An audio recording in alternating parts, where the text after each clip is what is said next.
What's going on, everybody? Just gonna finish setting everything up here. We should be just about good to go, though. What's poppin'?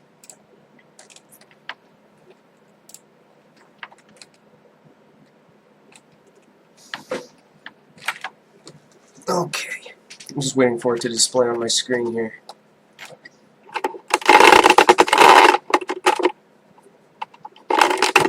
Just my screen.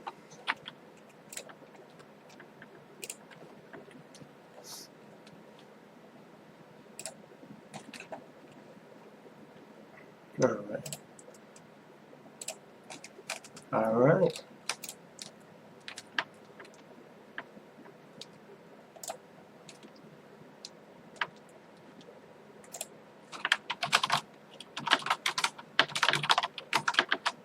What's going on, Sativa? Awesome. I think we're all set. I'm just waiting for it to display on my screen here. Yeah, we're looking good. Nice. We're looking good. Nice. What's going on, Sativa? How are you today? Thank you for coming by. I appreciate it. Today's video is going to be, it's kind of similar to what we usually do, right? But I'm trying to make this one a little bit different, you know, big difference rather with this one. What I'm trying to do is I'm going to review and refresh everyone on the notes and the findings of the initial Pizzagate investigations, because it's been 2.5 years since it took place, and major revelations had been discovered just through the WikiLeaks release of the Podesta emails in October of 2016.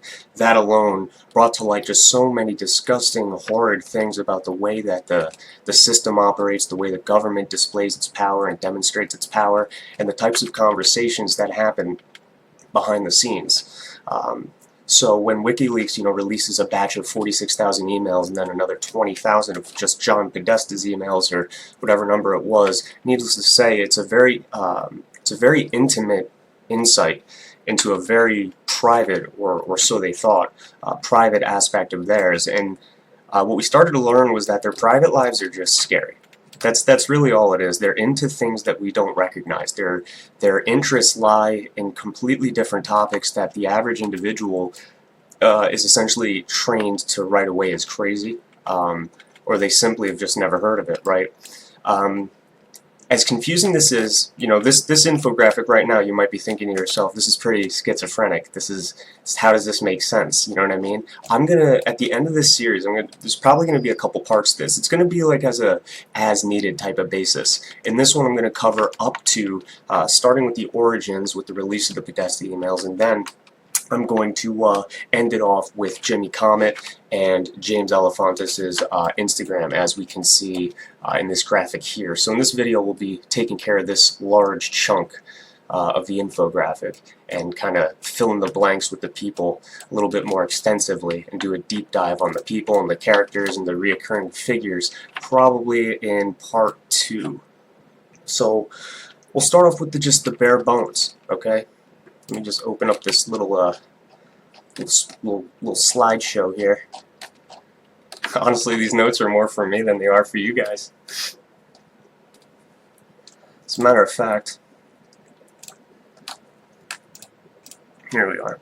So it was July 2016 when essentially the DNC emails were released by WikiLeaks, and that was like 46,000 emails that revealed a lot of astonishing shit. It was completely exposed the fact that the election was rigged against Bernie Sanders in favor of Hillary Clinton. It also revealed things like the fact that Hillary Clinton was fed the primary debate questions early over those emails by Donna Brazile.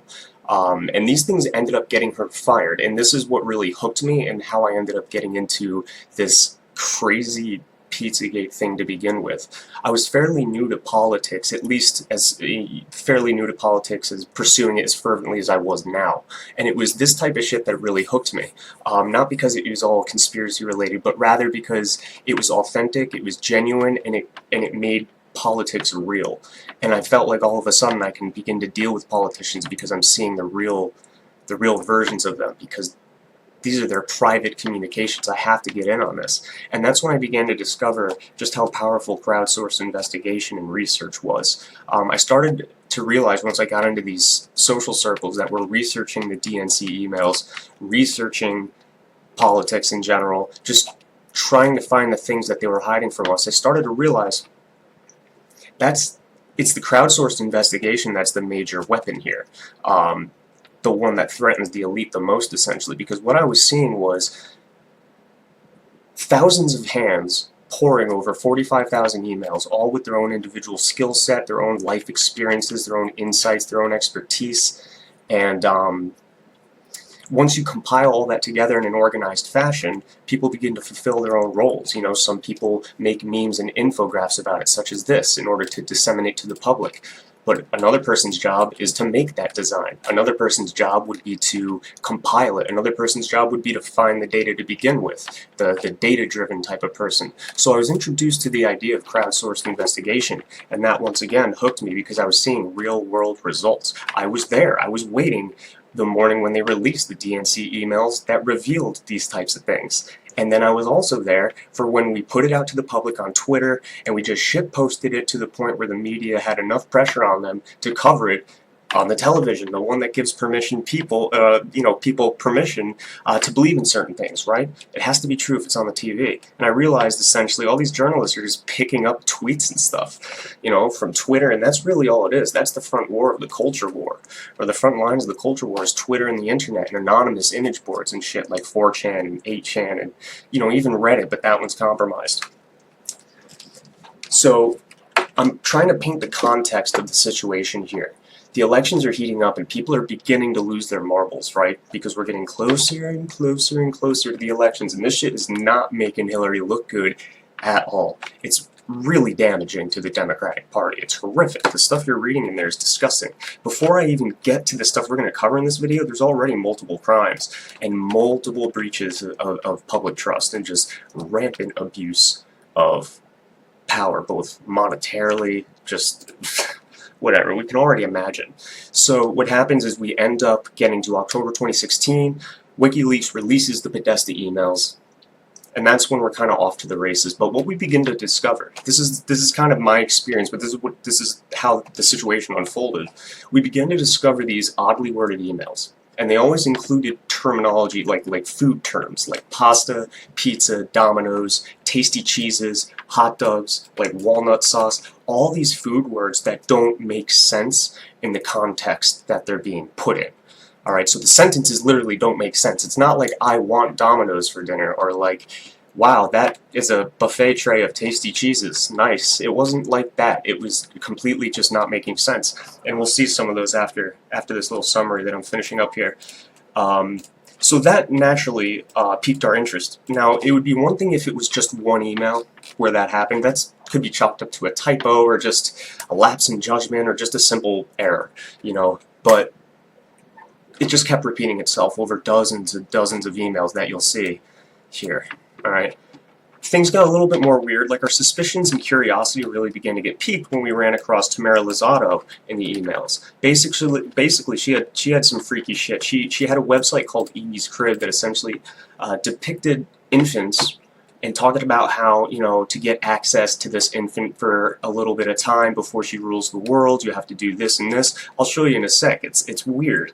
And she also had an email with John Podesta, or at least in his emails, talking about how they're gonna use an Uber limo to get the girls, the little girls, and in parentheses, they essentially put their ages, you know, like 3 little girl names, and their ages, age 9, 7, and 8.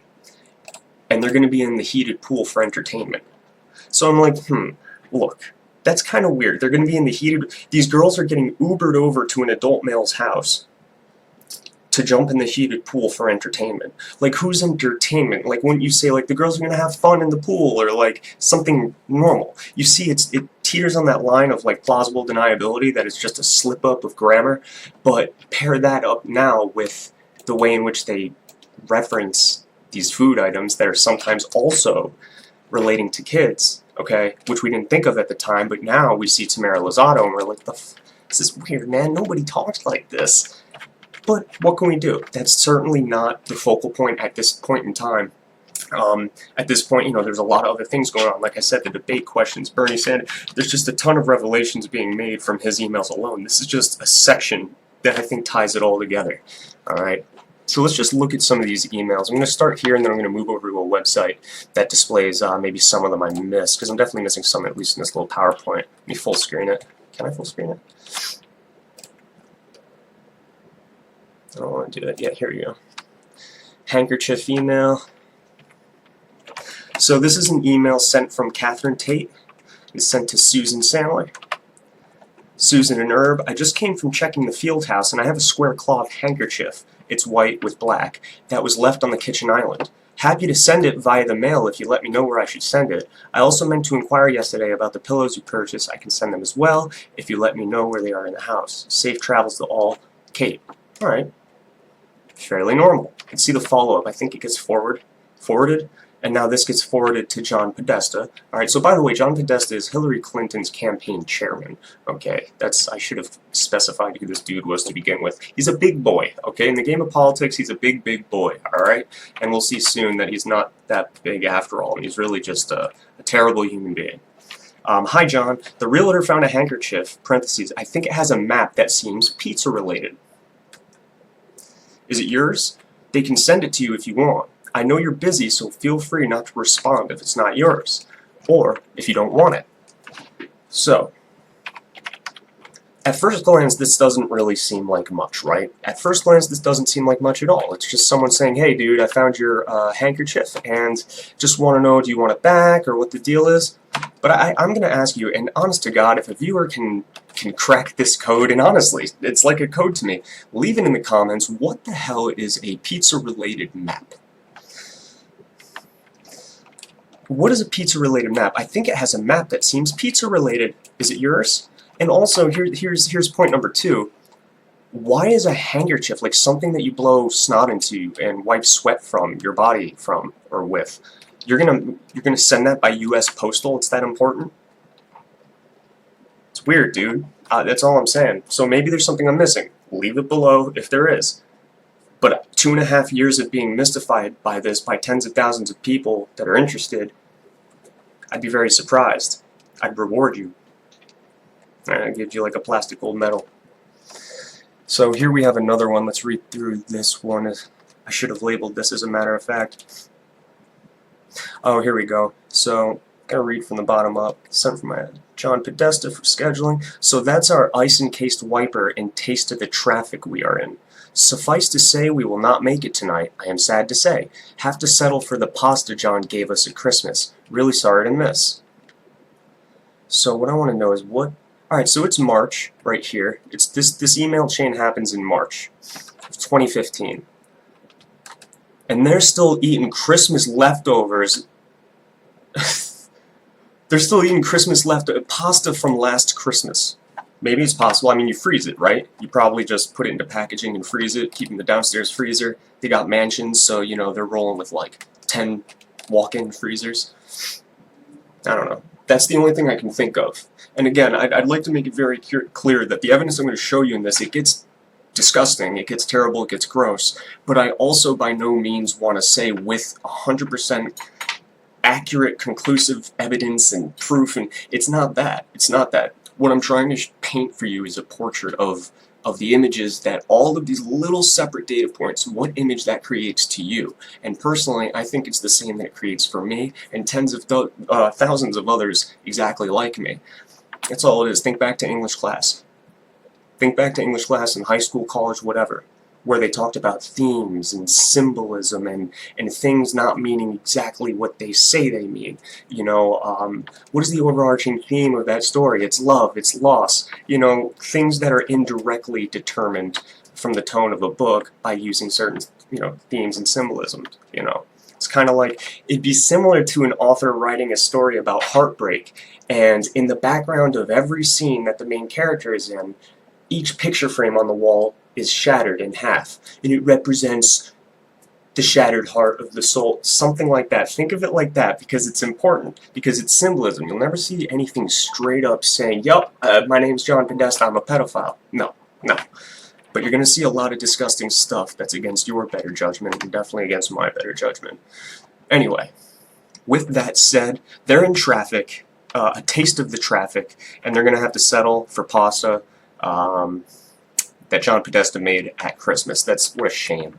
And then they said, thanks for coming out, always happy to babysit. That's good, babysit. This one's just titled Cheese. Straight to the point. It's from HMS at Sandler Foundation. It's to Mary Podesta. Mary and John. Oops, I keep thinking that's going to zoom in, man. I'm sorry. There we go. Mary and John, I think you should give notice when changing strategies. Oh my god, this one. I'm sorry. Okay, let me start over. Titled Cheese. Mary and John, I think you should give notice when changing strategies which have been long in place. I immediately realized something was different by the shape of the box, and I contemplated who would be sending me something in the square-shaped box. Lo and behold, instead of pasta and wonderful sauces, it was a lovely, tempting assortment of cheeses. Yummy. I am awaiting the return of my children and grandchildren from their holiday travels so that we can demolish them. Thank you so much. I hope you and your gang are well. I miss you both. Best wishes from a Merry Christmas and Happy New Year. P.S. Do you think I'll do better playing dominoes on cheese than on pasta? I feel like my brain has to go through mental hula hoops to understand what these assholes are talking about, man. It's just titled cheese. So whatever that one word is, so if you're trying to poke holes, which I invite you to do, try and poke holes in this, I'd be relieved, trust me.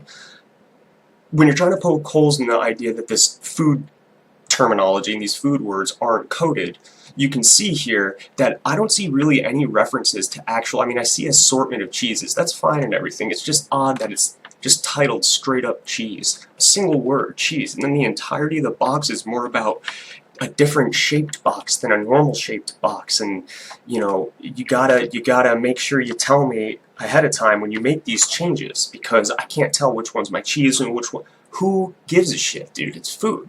So it's food, right? Why would you care about the box? Why would you care about being told? This seems like they're communicating about a logistical issue at like a transport facility. Like the shipping and receiving guy just made a mistake, and this dude's saying like, hey man, like if you change procedures to how you wrap pallets, dude, tell me, because I tried to lift one with a high-low and you know, it couldn't take the new amount of weight. Whatever. It seems more like a logistical, like, business encounter as opposed to like, thanks for the food. Like, hey man, nice pasta. I always love your pasta, John. Like, it could be as simple as that, but it's not for these people. And when it's not, it's only related to food. And it always says stupid shit like, do you think I'll do better playing dominoes on cheese than on pasta? What does that even mean? It doesn't mean anything. Walnut sauce. Ing. This is from Mary Podesta, and it's to John. Well, actually, let's move down here. It's going down up. John Podesta, sent from John Podesta for scheduling. Or no, it's not. Hey John, we know you're a true master of cuisine, and we have appreciated that for years, but walnut sauce for the pasta? Mary, please tell us the straight story. Was the sauce actually very tasty? Love to all the Podestas from the Styers. Cheers, blah blah blah blah blah. So, I've never heard of walnut sauce. I'm sure it exists. I'm just saying, it's just, these are all examples of how much these people love food and discuss it within their emails. Many of which, primarily of which, are in some type of coded fashion or in a way that we're out of the loop on. Anyway, there's a response here. It's from Mary. Walnut growing Northern California surely knows and celebrates walnut pasta sauce. Actually, what surprises me is that we haven't already served it to you. So there's cheese on Domino's again. Let's see, going backwards. There we go. This is an interesting one. This one's titled, Man, I Miss You, and it's from SternTD at state.gov, and it's to John Podesta. Subject, Man, I Miss You. The next 3 months are going to be rougher internally than in Beijing. Between 7th and 1600, no fun. Hope you're doing okay. I'm dreaming about your hot dog stand in Hawaii. Alright, so I don't know what a hot dog stand in Hawaii means, but apparently John Podesta wants to open up a hot dog stand in Hawaii. Interesting. Now, this is where it gets a little weird. I made a previous video called Cheesy Bay, and it took place in Hawaii, and it focused around a Reddit post that was an anonymous poster that essentially stated that he worked for some company that like made renovations, building renovations, and they were currently contracted in Hawaii. And the idea was is that they took over this big barn area and removed the big tanks in the basement, right? So the whole idea is that this guy would essentially, he's a tech guy too, but I don't know if he just took a summer away, like just an internship or something. Anyway, it was in Hawaii, and he started detecting odd Wi-Fi signals. Like he was searching for Wi-Fi and realized there was like 35 Wi-Fi routers, separate Wi-Fi signals. Now, he started beginning to wonder, because he's not just some average dude, he's tech savvy, he's an IT guy. This is just some hiatus that he or she took over the summer. And they started examining that they have like common signal paths, they strengthen and weaken at the same time, and finally after some work, he identified the location of where those Wi-Fi routers were emanating from. And they were emanating from underneath the ground. And there was one place that he built himself. He was told to lay tile down on the ground by his boss. Now, he laid tile down on the ground, but underneath that tile was a metal plate. It's got no doors, no windows, or anything like that. But the temperature reading of the metal plate is hot over here, not hot over there. Reminiscent of as if there were 35 Wi-Fi routers all running at the same time in a single place. Think about how your computer gets hot, or your phone if you use it for hours on end. It's the same thing. So he's like, what is my boss doing? And I'll wrap this up here and continue to move forward, but this is imperative to the situation here with hot dogs and hot dog stands in Hawaii nonetheless. This guy started to get concerned. He did some snooping around and found that his boss had an eBay account that only sold faulty hard drives for computers. Like faulty hard drives, broken hard drives. But he was charging like insane prices, like $5,000. Like I'm just making it up, but something insane. Like take the number that you think you'd usually spend on a hard drive and just times it by 1,500, you know? And it's broken. It's broken. Shouldn't cost anything at all. And he was charging an enormous fee, but everyone was commenting on how good the girls look, how good the kids look. Great kids. Great kids. Turns out, this dude in Hawaii was probably running an organized pedophile ring, or a production of child pornography, and was transmitting it over one of his many Wi-Fi routers. But here's the even scarier part. The guy that discovered all this started to begin to realize that every action that they took renovating that building was actually seeming to make it easier to be soundproof and secured and isolated. And he took note that the storm drain that they renovated, he didn't know why they renovated the storm drain. It left under the building and went all the way out into the field, and you could pop up, whatever. You can escape that way, you know. He noticed that they changed it from a small storm drain, they changed it into something that a small-sized human can fit through, which was interesting to him given all of this information. Now, would it blow your mind to understand the fact that we found the boss in the Podesta emails? And he goes by Mr. Potato Head. So you can see now how shit's kind of getting serious. We started to make these discoveries and we realized we were dealing with something that was gonna get messy real quick. And it did. But that one was a real mind blower. So what's the hot dog stand in Hawaii? I wonder if it's similar to Dave Flintstone's situation. That was the name of the boss in Hawaii. Dave, if you're watching this, what's up, dude? Tamara Lozado, heated pools. So, we have all that previous contextual knowledge I just explained to you. With enormous gratitude to advanced man extraordinaire Aber, I am popping up again to share our excitement about the reprise of our gang's visit to the farm in Lovettsville. And I thought I'd share a couple more notes. We plan to heat the pool, so a swim is a possibility. Bonnie will be the Uber service to transport Ruby, Emerson, and Maeve Lozado, 11, 9, and almost 7, so you'll have some further entertainment. You will have some further entertainment, and they will be in that pool for sure. And with the forecast showing prospects of some sun and a cooler temp of lower 60s, I suggest you bring sweaters or whatever attire will enable us to use our outdoor table with a pergola overhead so we dine al fresco. And ideally not al chillo. I am CCing Trudy to repeat the invite and sending pinning wishes, blah blah blah. So, what? Just to, again, we have to remain objective here, and I have, but it's still a little weird. I just find the language surrounding this exchange a little odd. So, they're entering the heated pool, and it's for his entertainment. Your further entertainment.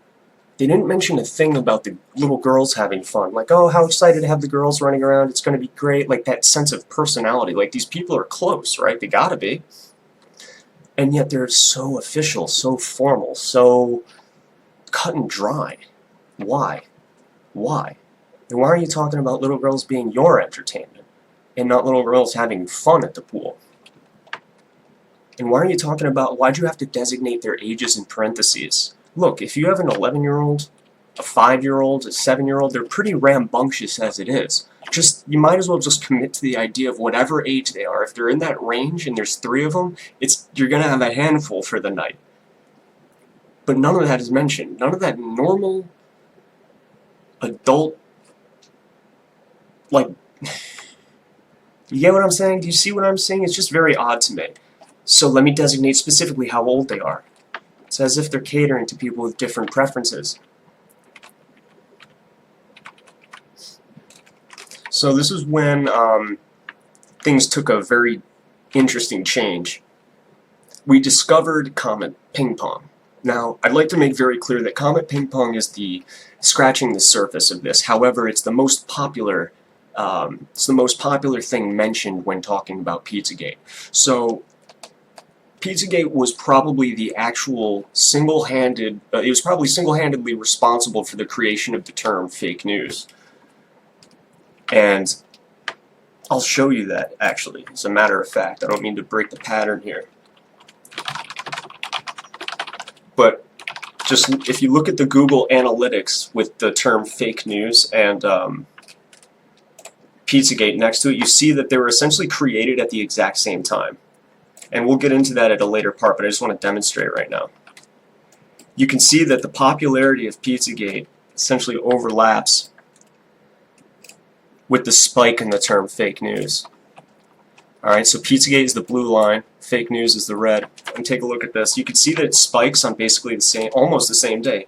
Pizzagate blue, red fake news. Alright, so Pizzagate's moving along average, boom, boom, boom, boom, boom, boom, boom, boom. And suddenly it shoots up right around this time. So Pizzagate's been making a little bit of a dent, moving up a little bit, and you see how they move up suddenly. At the same time, pizza moves up the most sudden it ever has, right? It's because they're bouncing off of each other. You see? Boom, boom, the joint's right there. Boom, joint right here. Goes down. It's the same thing. It's the same thing. And whatever happened at this point in time,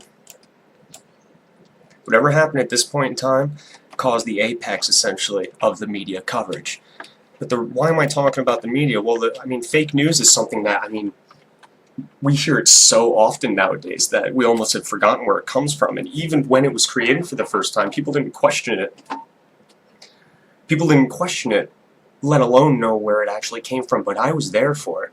And that's why I want to make this presentation almost to eternalize the experience of what this was, because I honestly think something great happened, and it also revitalized the thought in me that people working together en masse in the thousands, like I said earlier, with all differing skill sets and perceptions, perspectives and opinions, all crowdsourcing and researching all of these emails. We wouldn't be able to find half this stuff if there weren't thousands of people doing it, all having to offer their own insight and their own individual, production. So the media cover-up begins when Comet Ping Pong is discovered. That's the main important part. That graph I was showing you with the fake news being created in Pizzagate, right at the same time, that happened because Comet Ping Pong was discovered, and that seemed to just beat the beehive, man. The hornet's nest was out. They were swarming. It was crazy. This is when the censorship started to begin too. But let's just move forward to actually see why that was the case. And I probably should comment as well on Tamara Lozado. Remember that email with the heated pools. This is the slide I should have put up earlier. This is Tamara Lozado. This is how we know it was her doing that email. So this is the email address that was used in the heated pool email. Okay? right there, T. Lozado at pewtrusts.org. She works for Pew Charitable Trust Foundation, and it's basically a lobbying firm. So this is, once again, you see this is the email for reference below. And here she is. How do I know that? Check the email address. That's her, T. Lozado at pewtrust.org. It's interesting, right? It's interesting stuff. Now let's go over to Evie's crib. What's that all about? I told you that Tamara Lozado, it was the heated pool email that was weird, but it was also Evie's crib that was very, very bizarre. Here it is. So there's Tamara, Grand Tam, and the Luzatettes. Not sure that is correct grammar. Okay. So this was in 2009. It was published. Evie's crib. Evelyn is growing up. Soon she will be the queen of the entire US of A. Right now, for a limited time only, you can spend some time with her online, raw and uncut. Alright. Raw and uncut. Hey, stare at this picture. I'm a psychologist. I promise. Stare at this image and then tell me the first term you think of. Okay, time's up. Was it raw and uncut? Probably wasn't, right? It's because nobody would offer limited time to children raw and uncut unless they were up to no good. It's as simple as that. Take advantage of this now, as in the future she will have the power of life and death over you. So this was really... what can you say about someone offering a limited time access to a baby online, raw and uncut? Take advantage of it. And she'll have the power of life and death over you if you do it. Interesting. So it was right after that that we discovered Comet Ping Pong. Alright, so let's really get to the nitty-gritty.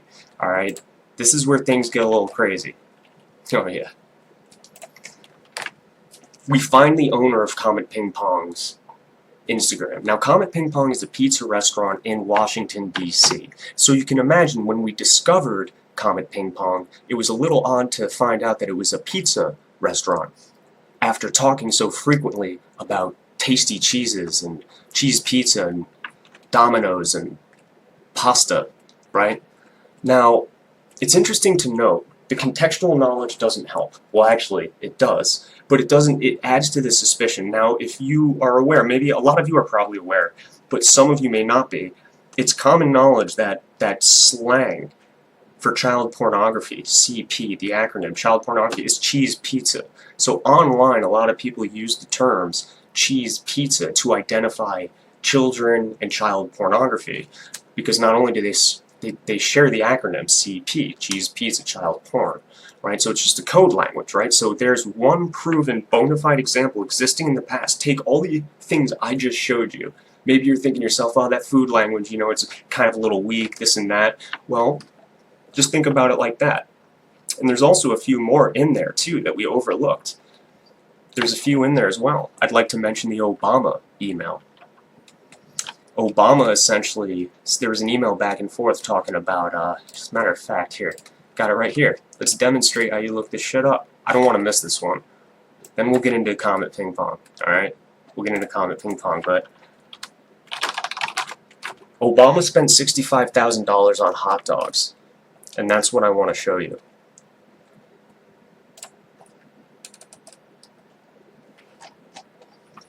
Just bear with me. There's going to be some of this too, because every once in a while I'll remember a detail or something like that we have to insert.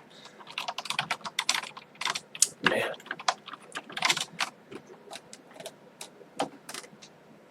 Alright, this is what it'll have to be.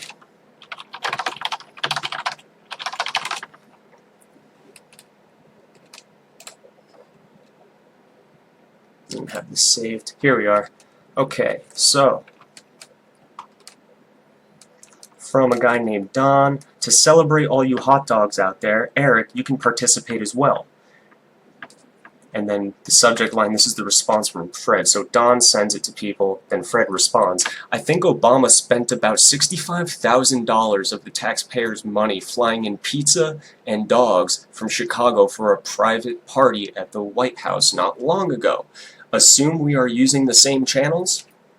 Once again, odd language to use for something so simple. Instead of, in the heated pool email, instead of talking about how the girls will be having fun, or they will be a real pain and rambunctious and lively, real hard to take care of.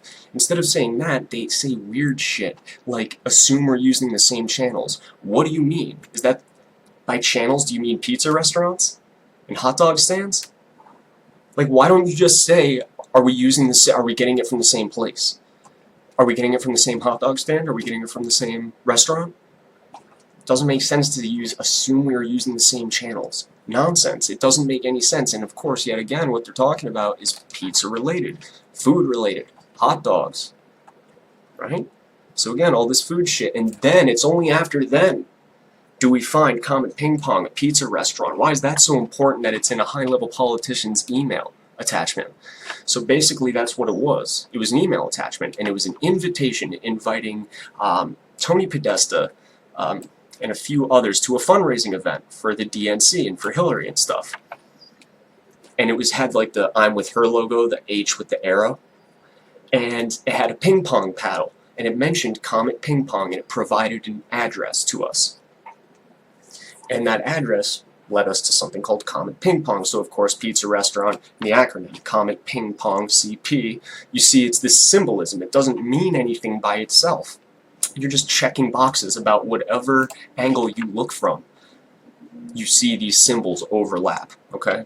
That's the main point I'm trying to demonstrate here. So let's just go back and get right into this slideshow. But that is necessary context. Like, if it seems like I'm rambling, I haven't mentioned a single thing that was not worth mentioning thus far. Alright? So, Olifantis is Instagram. He goes by the name Jimmy Comet, okay? And that's his profile picture, which we'll definitely touch on. This is one image. Yes, baby, that's a catapult. Why does daddy like butt? Hashtag buttmag. Hashtag I'll tell you when you're older. Then this guy had a nice little insight. What in the butt? Right? What in the butt? Right? What in the butt? Hashtag what in the butt? So here we have this one. Sorry you guys have to see this, but it's just the truth. I didn't decide to just, you know, make this exist. You're better if you know about it. Jimmy Comet. It's liked by a couple people. Adorable. Hashtag Karis James. Hashtag Karis James. We don't know who Karis James is. Just a baby though, right? It's not showing anything specifically. What in the butt? Innocent enough comment, right? Kind of weird actually. I don't know why it's on a baby. So this is Jimmy Comet at the Coyote Bar. First night, hashtag Rome, same time zone, different times. Uncle Buck plus Young Pain. So here's a baby eating pizza, has a pizza slice being stuffed in its mouth. Nothing will ever be the same. Hashtag first pizza, hashtag Juniper. Then Chell Starship. I have a picture of me with pizza as a baby. It's always going to be in my blood. New Comet ad. This guy said, oh my god, stop it. This other guy said, cute. So here's just an average picture of a girl tied to a ping pong table. I'm sure on a daily basis you've probably seen this in passing, right? Like, in fact, if you have young kids, if you have young kids, leave in the comments below. Do you tie them up to tables? Yes or no? Is that cool? Nobody ties their kids up to tables. Nobody ties their kids up. Nice raccoon eyes, too. Oops. When's the last time she slept? I wonder, like, 3 days ago? Sorry, this is all snagged. 3 days ago? 4? I'm just kidding, that's speculative. But we have a girl taped to a table at ping pong, Comet Ping Pong. Just a little interesting. Once again, odd. And by the way, this James Olifantis, the owner, he's a single white gay male, so he's a single gay white male, and he essentially was deemed the 49th most powerful person in Washington, D.C. He's a pizza shop owner. He owns a pizza shop. He's the 49th most powerful person. Anyway, let's continue. Cell phone use strictly prohibited inside La Boom Boom room. Please turn off your phone upon entry. So, if this is at Comet Ping Pong, it obviously goes against the idea of a kid-friendly environment, which they always like to include on all of their event promotion like pages and, you know, statuses and shit like that. And their posters, like the stuff you're like band posters and stuff for live events, always child-friendly, kid-friendly, bring your kids. So that's a little different. This is important. Okay, this is very important. You have a dude, oh, look how cute, he's holding a baby, look at the baby, cute little baby. Okay, notice, what does this mean? Just view that for a moment. Sorry it's a little pixelated. What does that mean? It doesn't mean anything to you, does it? It doesn't mean anything to anyone unless you know. It doesn't mean anything to anyone that doesn't know what it means. What it means, it's a slur, or rather it's slang. Remember how I told you cheese pizza was slang for child pornography, and therefore, you know, kind of calling kids pizza, because cheese pizza is the act of watching child porn, or the existence of child porn. Chicken lovers is pedophile slang for underage or adolescent boys. Underage or adolescent boys. You can check me on this, look.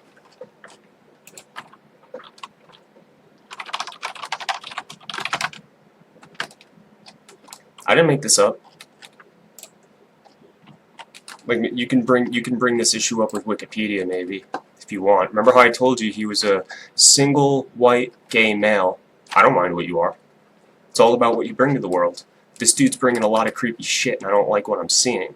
Chicken hawk, gay slang. A chicken hawk or chicken hawk is slang used in American and British gay culture to denote older males who prefer younger males for partners, who may less often be called chickens. You see the pieces starting to come together. If we were in a court of law right now, none of this would stand. It would all be thrown out immediately. But you get what do you see the portrait that I'm trying to paint for you here? We're having repeated themes, repeated elements, right? He could have commented any random thing on there, but it was a very specific thing that just, by another coincidence, that 100th coincidence so far in just this video alone, there's going to be multiple other parts after this that are equally as long, if not longer. It just happens to be chickens. And people call them chicken hawks, the people that prey on them. So the old gay dudes that prey on little boys are chicken hawks.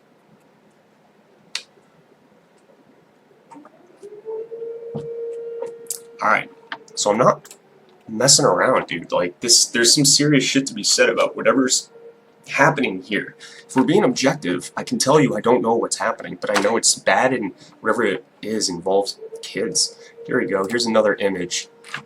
Alright, we're starting to develop your symbolism detector. What are you seeing here that might ring some car alarms, or whatever that thing is, if you can hear it?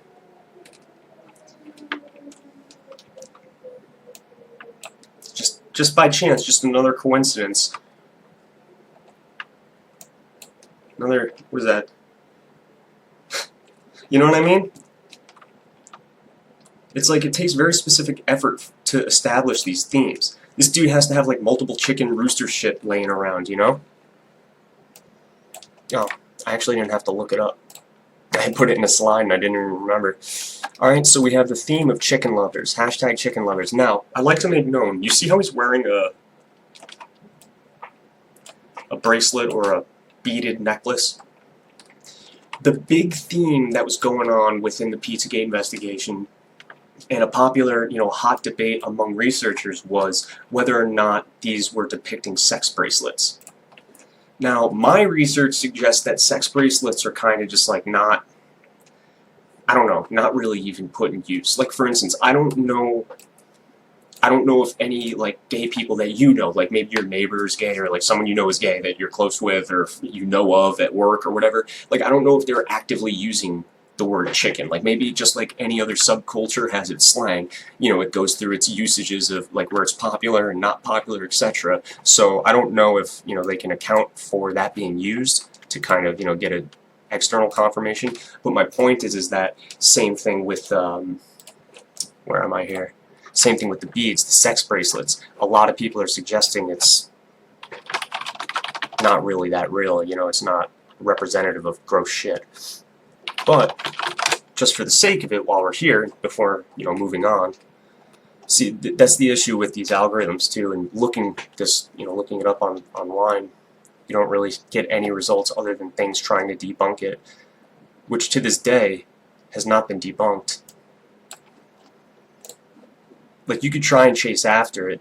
Take any of the stuff that I've showed you so far and explain it. You can't. You can't. I'm not saying I can. I'm not saying I'm telling you what it is.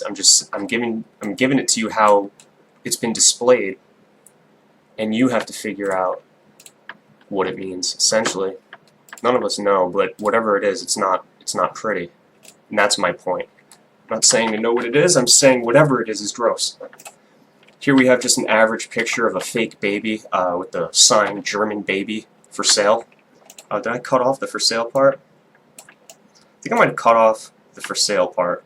So anyway, it says, or not for sale rather, German baby not for sale, $1,200, way overpriced. This guy says creepy. He's a normal dude. Spotted at Linda Tripp's Christmas shop. Sort of looks like a baby Linda Tripp. And I think Linda Tripp is has a Christmas store on Martha's Vineyard, which, by the way, let's flash back to the emails. Do you remember the handkerchief email with the pizza-related map on it?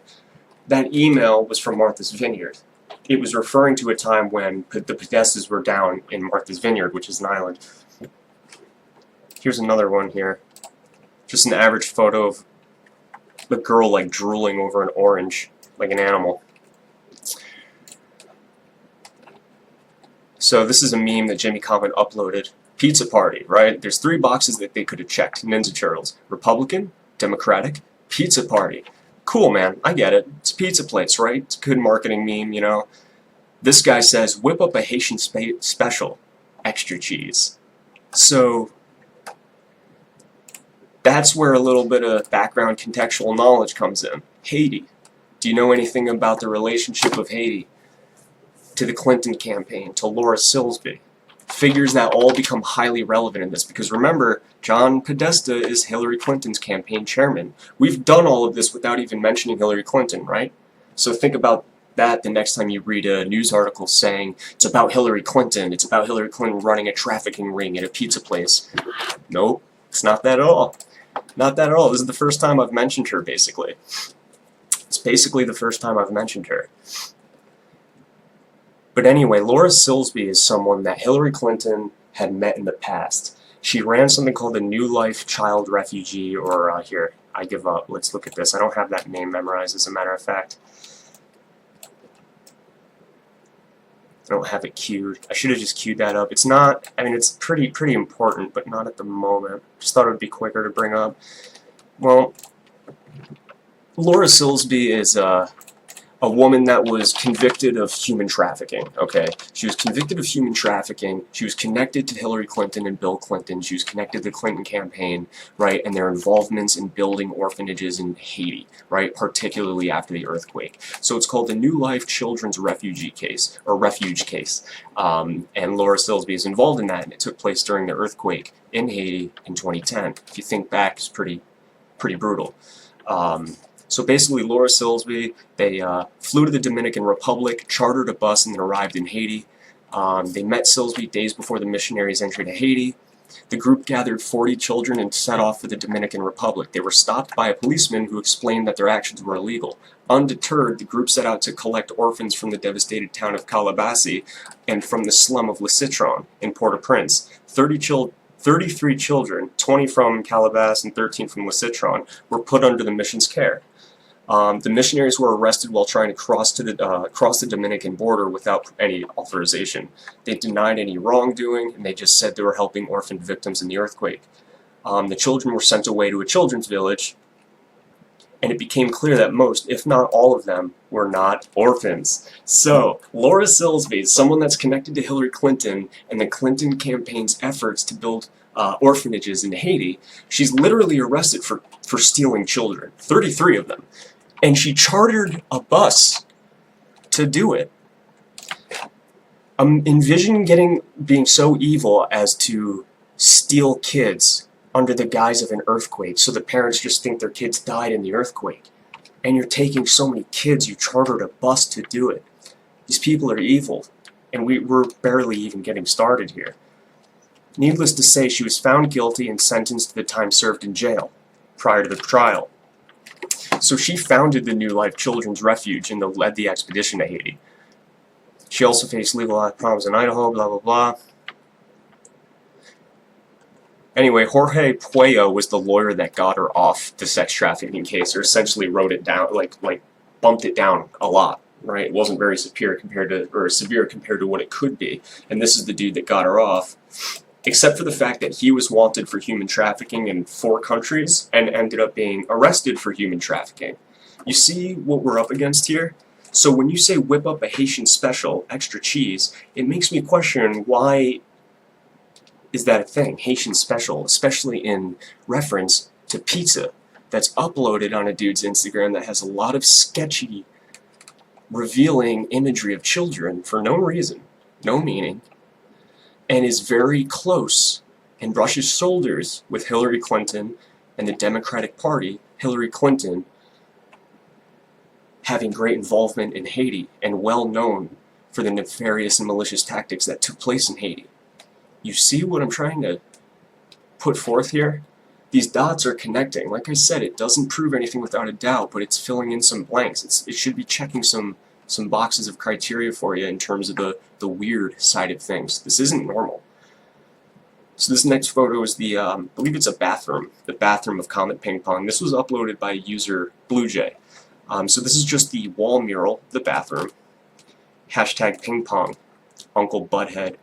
You are not a true beach tourist unless you shop at Wings. So here we have an alien right here playing ping pong with a man that is jerking off. Right, so we see him jerking off. It's a ping pong table right there. Little alien, and it says shut up and fuck. Amen. Shut up and fuck. This is a kid-friendly restaurant, my friends. Remember how they said they were friendly for kids? Remember when this guy feeding an orange to your drooling daughter said it was friendly for kids and kids were welcome? Remember this time they joked about your kid being a chicken, which is gay slang for an underage child that they're attracted to, and joked about not selling it? Remember that? And then taped your child to a ping pong table? Remember that? No? Interesting. Anyway, here's another upload. This is a statue that is in Tony and Heather Podesta's house. Now this is a good connection. Look how close this is. A personal Instagram photo that James Elefantis, owner of Comet Ping Pong, uploaded to Instagram. He's at Tony Podesta's house. That would make sense because the email attachment that we saw was a very personal invitation to Tony Podesta's birthday bash. And it's like a fundraiser for a campaign that DNC is running. So, uploaded it. And someone in the comments recognized it as Tony Podesta's house because of the statue. Now, what is that? What a weird pose that is, right? It's a very odd pose. I'm going to show you what that is right now.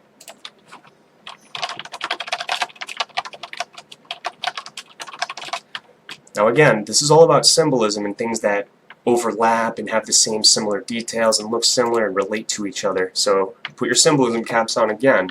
But this is a image. Oh yeah, I should warn you about gore. I don't know how much gore it's going to be. It's one of Jeffrey Dahmer's victims.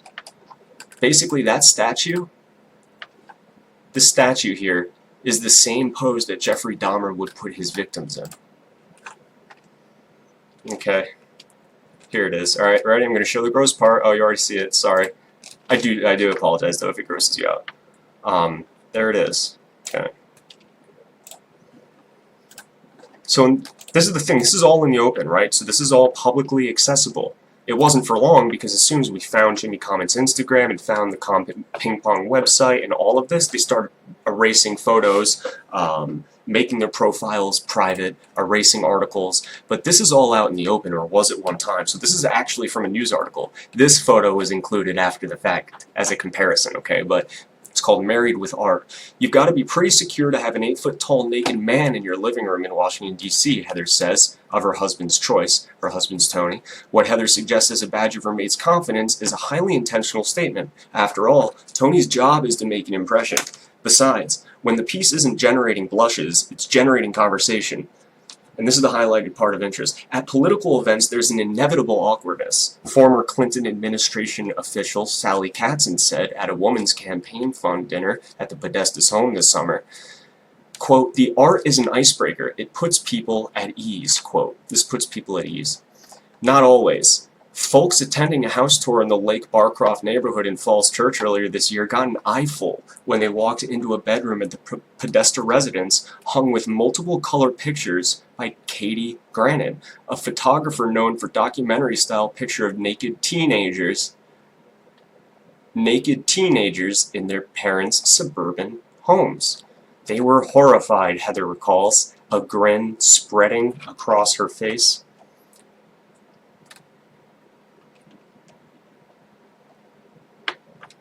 Like, you see what these people are doing, right? It's starting to come together. A grin spread across her face, talking about how horrified these people were at the fact that they have naked teenagers hanging up and lining the interior of their living room. Okay, now I'll show an example of that. You think it's not real? I'll show it. I'll show it to you. Watch. I don't know how far back it was. I made a video about it a little while ago. Actually, we'll do it like this. And this is going to be quicker, actually. Tony Podesta, John Podesta's brother, the emails that were, the person's emails that we're reading, his brother, major political lobbyist. They both have, like CEOs of the Podesta group. So things are going to get weird. So I'm going to go back in time here. Not to plug my own stuff, but honestly, I just put it on a slideshow. It's super simple. Obviously, while you're at it, if you like what you're seeing, just give me a sub real quick and hit me up in the comments because I'm definitely going to be missing something. I'm missing out on the chat right now, too. I got to check that out. But, I probably could have just Googled it. Would have been quicker. Did I release it that long ago? Guess I did. Guess I did. Here it is. Tony Podesta's house filled with naked people. It's just art. It's just art. So this is the video that I made a long time ago. This is the type of shit in his house. This is his house right here.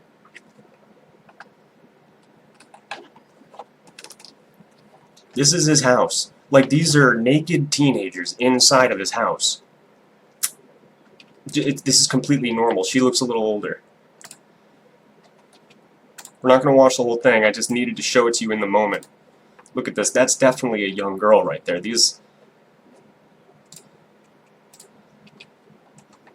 And just weird stuff. Look at this. Her laying on her back. It's crazy. Like it's just yo, you watch this and you get speechless because it really doesn't make any sense. For like a normal average person, it doesn't make sense. This is just a child being held like up in the air in diapers. That's a huge image near his spiral staircase that is bigger than... Look how big that is. Look how big that image of someone holding an infant up in a diaper. But look, if you notice, I zoom in and in this video that I'm making, you see how I'm pointing at that part. It's like he's clawing. Like there's pressure being put on that child's side, on that child's waist. You know what I mean?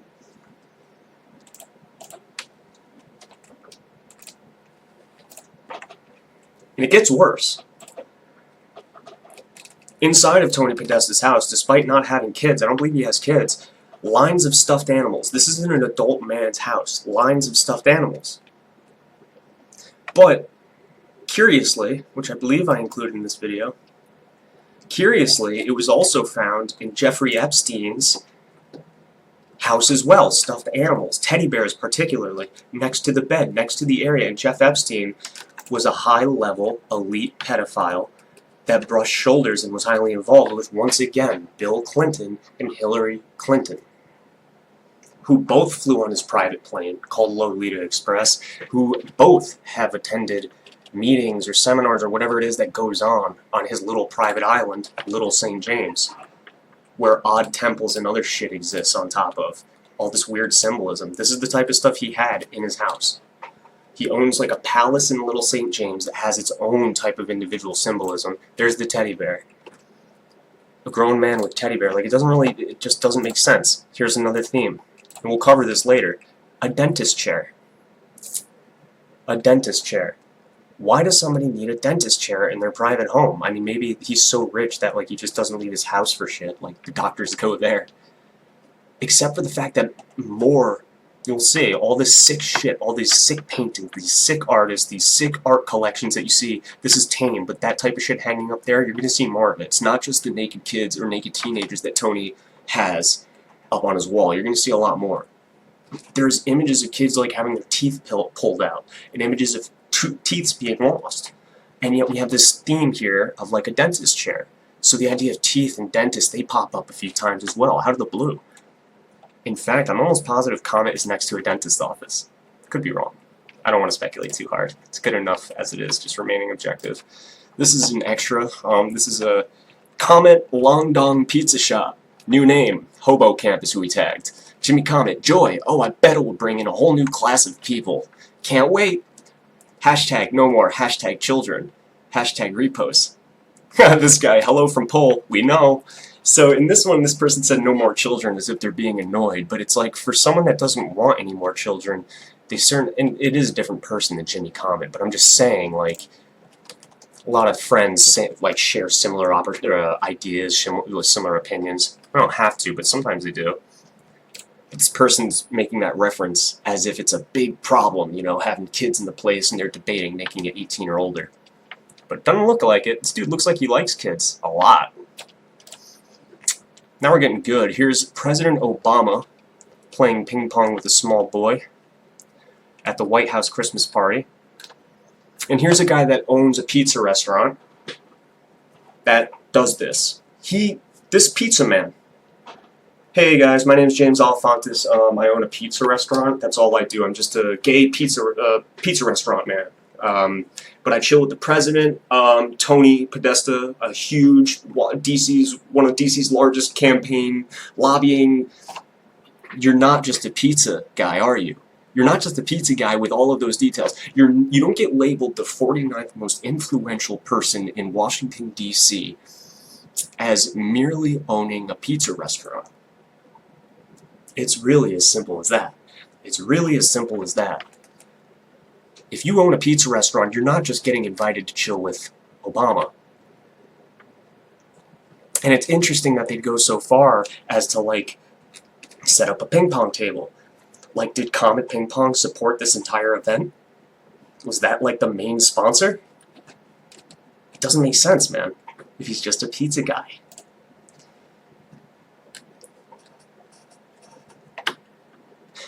Hashtag CumPanda. Alright, so this seems to show just like a red tire with just a ton of pandas. Little baby pandas. Small pandas.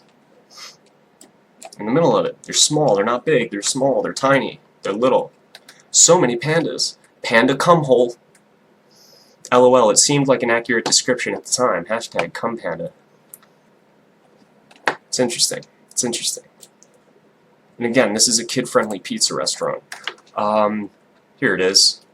Hashtag murder. Hashtag kill room.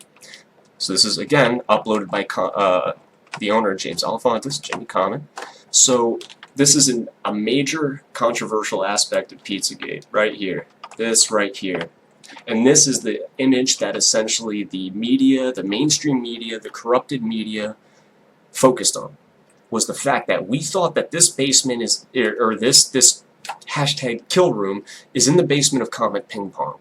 So they latched onto that. They latched onto that and the other thing I told you earlier. I forget what it was though. Those became the, oh yeah, Comet Ping Pong in and of itself. They chose Comet Ping Pong because it was the most right to debunk this, to smear it, to make it look like an alt-right conspiracy theory. Because fake news, the term, it was just coined, it was just forming. Just forming, okay? Go back in time. It didn't, like I told you, I showed you the analytics. It wasn't like just around for a long time before this. No, it spiked at the same time. So fake news was created around this, and image controlling, perception control was beginning to be implemented at this point in time.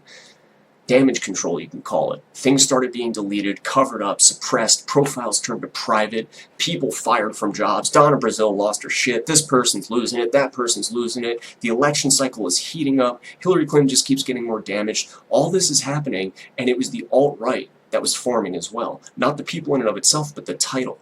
Fake news, alt-right, Russia and Russian bots. That was a little bit later down the line. They first tried to write it off as just alt-right. So quickly they grouped everyone into a very efficient group that was portraying this type of shit. Okay, and this is, I'm just trying to give you the context of what was happening during these discoveries. Okay, the media is just starting to cover it at this point. They're starting to debunk it, but there's no true thorough line through the entirety of it. But that thorough line, like I said, ends up being fake news, alt-right, Nazi stuff, white supremacy, and Russian bots, Russian influence, etc. Okay. So where is this though? Hashtag Killroom.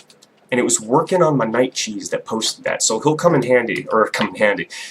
He's important. He made some really gross posts, and he's definitely essential to the suspicion and the sketchiness of this Instagram profile. Jimmy Comet just coming through in the clutch saying hashtag murder. Okay, so we're going to move on. So this is an image again. It looks like construction is taking place. Where do you think it is? Jimmy uploaded it. Makes me think that perhaps it was uploaded, it took place in Comet Ping Pong.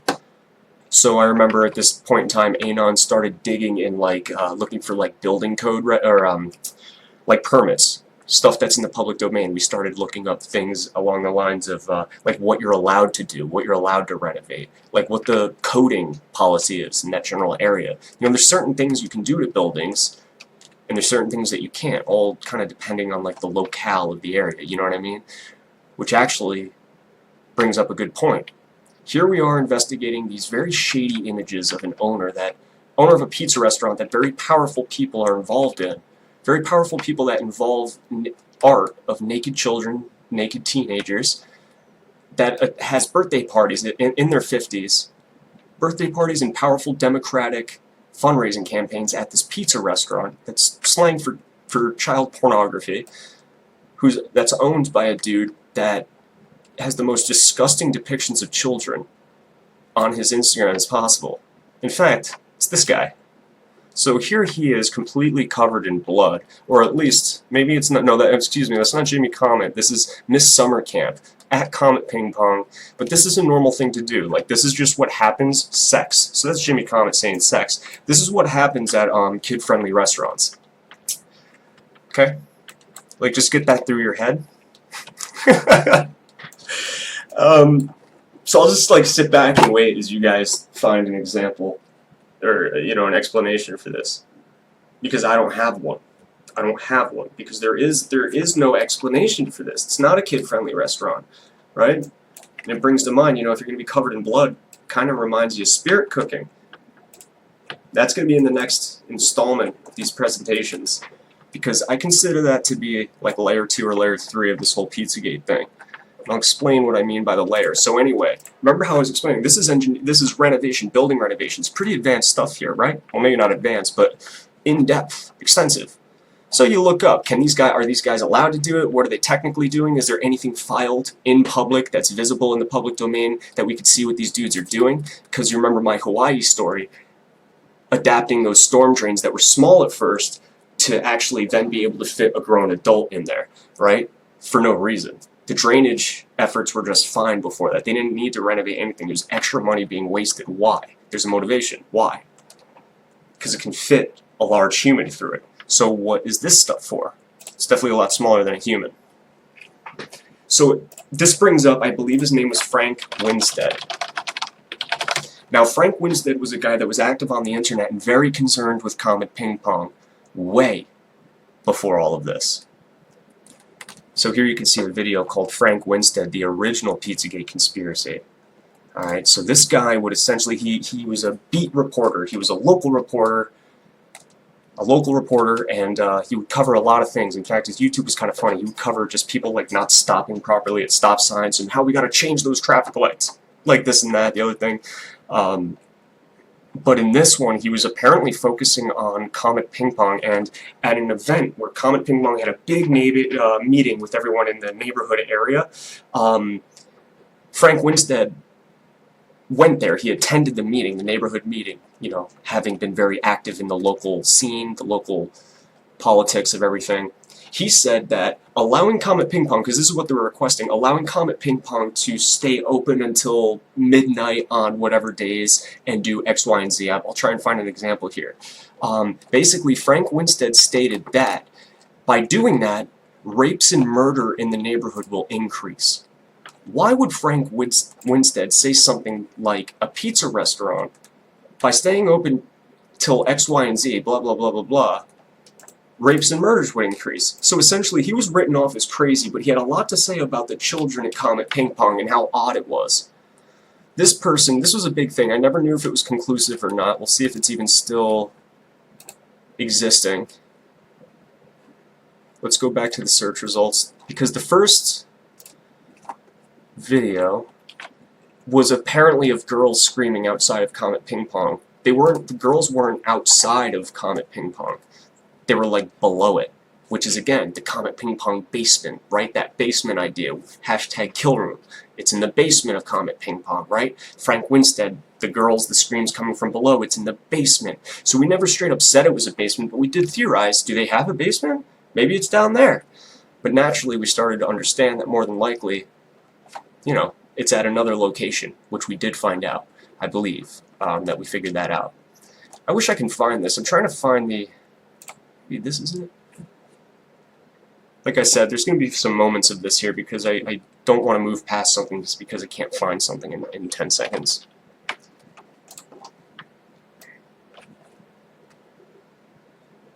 Here you go. DC official, outdoor seats at pizza place will mean rapes and murders. I don't think that actually opens. The image of a ping pong ball rolling out. Frank Winstead ratcheted up the scare rhetoric in a big way. At a meeting of Advisory Neighborhood Commission 3F Monday night, in front of the largest crowd in the ANC's history, Winstead accused the owner of Comet Ping Pong of seeking to turn this quiet stretch of Connecticut Avenue and Forest Hills into a haven for rape and murder. So you can imagine, Instagram isn't popping at this point in time, right? This is years ago. Rape and murder. Hashtag kill room. Hashtag cum panda. Hashtag chicken lovers. Hashtag I'm gonna tie your daughter up if she comes into my restaurant. I'm gonna stuff pizza in your baby's mouth if he comes into my restaurant. But it's a kid-friendly place. Feel motivated to bring him. Hashtag kill room. Hashtag murder. Rewind the tapes. 10 years. Frank Winstead, hey man, Comet Ping Pong, rapes and murders are going to increase because of Comet Ping Pong. It's interesting. There is an audio recording of the meeting though, and there's actually a familiar face, maybe not familiar to you quite yet. For those that have researched this, like myself, you'll recognize the name, but the Maccabee, this is where Maccabee appears. He was there all the way back, and he defended Comet Ping Pong in this moment at this council meeting. Right, that Frank Winstead flipped out at. Maccabee, Michael Maccabee, or Max Maccabee, was the lawyer there, and for Alefantis, and he straight up had a long spiel of support for James Alefantis and Comet Ping Pong and how it should be allowed to persist, blah blah blah blah blah blah blah blah blah. So it's just interesting that there is a history to this. Someone thought Comet Ping Pong was really shady far before we ever thought it was. Far before we ever knew about Comet Ping Pong or anything. Far before any of this happened. And of course that climax is at the biggest point with Breitbart. It's disgusting, man. Just covered in blood. So here's another image. You can understand what this is. Male genitalia, if it isn't obvious enough to you already. Instant love match. Alright, so Comet Ping Pong again. This is Comet. Come visit. This is Comet Ping Pong. Kid friendly.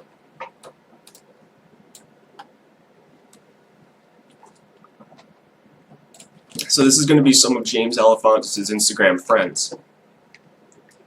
This is the pizza fucking party. Could be a play on words if you want to get like really into our theory. If pizza means kid, blah blah blah blah blah. Kid fucking party. But more likely it's, yeah dude, yo, we're chilling at the pizza fucking party, yeah. If they ain't bleeding, we're good. Alright, let's check this out. Same person, pizza fucking party. Here we have shots, like it looks like Fireball. We have liquor, and then condoms. That piñata was filled with condoms and alcohol.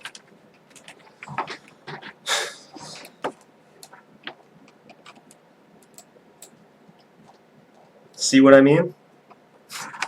You can't make this up. I'm not making this up. I didn't ask this to be true. I didn't count to 3, click my heels, and make this appear in front of you. It was here whether you knew about it or not. Doesn't matter how many times I get called an alt-right, Russian, Nazi, bot online. It does not matter. I'm a real person. This shit's pissing me off. It's making me curious. Just a star. Put in some pizza.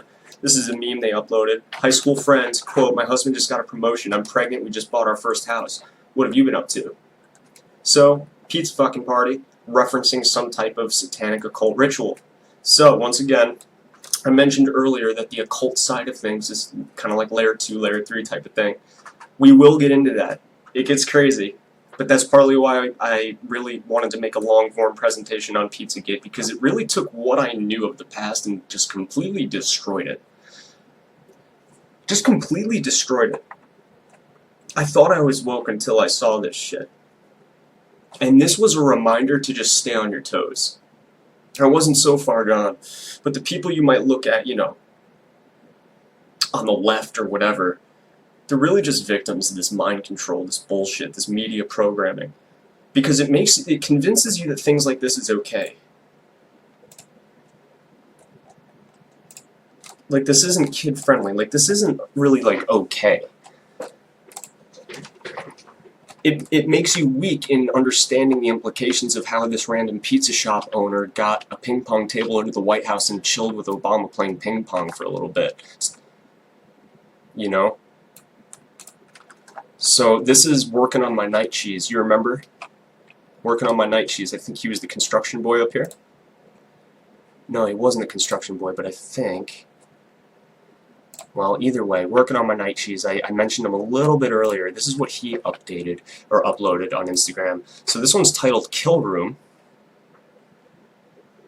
Okay, it's titled Kill Room, and it's got a small-sized coffin. Small-sized coffin called the Kill Room. So we have the hashtag Kill Room from that room before that Jimmy Comet uploaded. And then simultaneously, or around the same time, or a little bit after that, working on my night cheese, who is James Olifantis' friend, he uploads separately a baby-sized coffin that says Kill Room. There's a creepy space in the back of my shop that's been designated thusly. Working on my night cheese. Then he tags Bleed Black New York City. Coffin, omen, metal, death, design, painting, modern. So, begs the question then, is that Comet Ping Pong, these images? Is this in Comet Ping Pong, or is that at a building that Working on My Night Cheese owns? And is that hole big enough to fit a small baby-sized coffin into it? Just some speculative thoughts that were occurring in the minds of anons that were researching this. Anyway, here's the actual size of the coffin. There's his feet, he's taking a photo, kind of like looking down. It's a small, human-sized coffin. Full welds ran, ground, sanded, blued. Can we get a side view? Well done, kiddo. Just interesting. Baby-sized coffins, lots of kids stuff. We get our first taste and introduction to Satanism. Kids with condoms, sexual overtones. The pedo slang of kids being chickens, mentioned multiple times. Tamara Lozado, hey, I'm going to heat the pool and these kids, she's 7, she's 8, and she over there, she's 9. I'm going to limo service over to your house. I'm going to drop my kids off and have them swim in your heated pool for your entertainment, and they will be in that pool. So that's where we're at here. You understand? Now we're seeing hashtag kill room, hashtag murder. Let's check this out. This is another friend of the gang. Here's masked men in what seems to be, whoa, masked men in what seems to be some type of ritual event. So you remember how I told you about the occult side of this? The occult side of this. Esoteric symbolism, right? Remember how I told you at the beginning that these people, they think things and believe in things that we, the populace, the mind-controlled, brainwashed populace, would either, number one, write off as crazy, because the media, the movies, the television, everyone you know tells you that this shit doesn't exist, tells you that it's crazy. Or you just never knew about it either way. These are not normal photographs. What event is this? Have you ever taken a photo like this? And if so, what would motivate you to do so? You guys ever seen the movie Eyes Wide Shut? So you start to see the mask symbolism. You'll see that again. If you stay put and you watch these videos, you'll see these pop up. You'll see it pop up, that's for sure. And here's another update right here. Oops. Damn, I'm not used to using PowerPoint. Why I'm using PowerPoint, I don't know. Anyway, Mr. Solier. Here's another image. That girl that looks very baffled and scared. Kind of like someone, it's got the impression that something is like lurking behind the camera. And this little human, this poor cute little girl is just kind of like basking in its great height and its shadow. Surprised at its existence right there, as if it just kind of like rounded a corner, you know? It's weird, man. You put these together and it's just an odd combination of it's almost like she is looking at them. But notice who they tagged here. Rachel Chandler. Who's Rachel Chandler? Who's Rachel Chandler? I don't know Rachel Chandler. Don't worry. Don't panic. Don't panic. I'll tell you who Rachel Chandler is. Because that's where Jeffrey Epstein and Lolita Express comes into play. You remember? Remember how I told you about the Lolita Express? Bill and Hillary Clinton flew on the Lolita Express with convicted pedophile Jeffrey Epstein with the dentist chairs and the stuffed animals and the similar symbolism as Tony Podesta. It's coming. Rachel Chandler's coming. This is just another image at Comet Ping Pong. Double sleep over kickoff. Oh, double sleep over kickoff at Comet Ping Pong, so I guess they're staying there over the weekend. Double sleep over. All got baggy eyes. And of course, we're going to start to get into the bands. Okay? The bands at Comet Ping Pong. There would be live events, and we're going to start to wrap it up here. I'm going to, not quite yet, but I'm just going to start to, we're going to stop at the Jimmy Comet, the Instagram type of stuff, and then we're going to go way deep into each of the people that you saw here earlier. The people like Mr. Solier working on my night cheese. We're going to go deep into Aaron Rao, all these people that were involved in Jimmy Comet's Instagram world. We're going to go real deep into those people. People like this woman, right? People like the Comet Ping Pong bands and stuff. So, kind of just tie it up in a sec. Just like any other venue, there's live events, live music, live performances, and Sasha Lord is the one responsible for band promotion, media promotion at Comet Ping Pong for James Alefantis. And if you examine the band posters, they're kind of gross. They're kind of gross, okay? But check this out. Check this out. If you're unaware of this, the FBI released a document, it's a declassified document or an unclassified document now about pedophilia. And it was about understanding, or rather identifying pedophiles and how you can understand them. And it was symbols. Check this out. Remember how I told you symbolism? You have to get in that mode of detecting themes and symbolism and repeating patterns. Alright, so I hope you're picking up on the style in which this manifests itself. Let's look this up. Now this is from the FBI itself, right? Check it. I wish we can go to the exact... So this was in the WikiLeaks #1. And this is the unclassified FBI document right now. Okay? This intelligence bulletin addresses crimes against children. Oops, excuse me. Crimes against children standing intelligence requirements set contained in blah blah blah blah blah blah blah. Pedophiles to include those who sexually abuse children as well as those who produce, distribute, and trade child pornography, cheese pizza, CP, are using two various types of identification logos or symbols to recognize one another and distinguish their sexual preferences. To specifically indicate the pedophile's gender preference, members of pedophilic organizations encourage the use of descriptions such as, quote, boy love, or, quote, girl love, and, quote, child love. These symbols have been etched into different, like, wearables and different jewelry, like rings, formed into pendants, and have also been found imprinted onto coins. So it's a silent way for pedophiles to communicate. So you wear necklaces with a certain logo that indicates your particular preference in an underage child, your sexual preference of a child. And another pedophile that recognizes that super secret club, that super secret logo, he notices or she notices, hey, that's a pedophile too. And maybe you give each other a subtle wink, right? So this was pretty mind-bending. I didn't know this. You always think about pedophiles as creepy old men that, you know, drive slowly next to a little kid in a hoopty. But it ain't like that. So here it is. Look at this shit. The Boy Lover logo is a small blue spiral-shaped triangle surrounded by larger triangles, whereby the small triangle represents a small boy and the larger triangle represents an adult man. A variation of the Boy Lover logo is the Little Boy Lover logo, LBL, which also embodies a small spiral-shaped triangle within a larger triangle. However, the corners of the LBL logo are rounded to resemble a scribbling by a young child. Images of the B logo and LB logo symbols are depicted below, so check this out. This is it. Boy Lover logo. Right here. This is what people are using to communicate. This is what pedophiles are using to communicate with each other. Okay?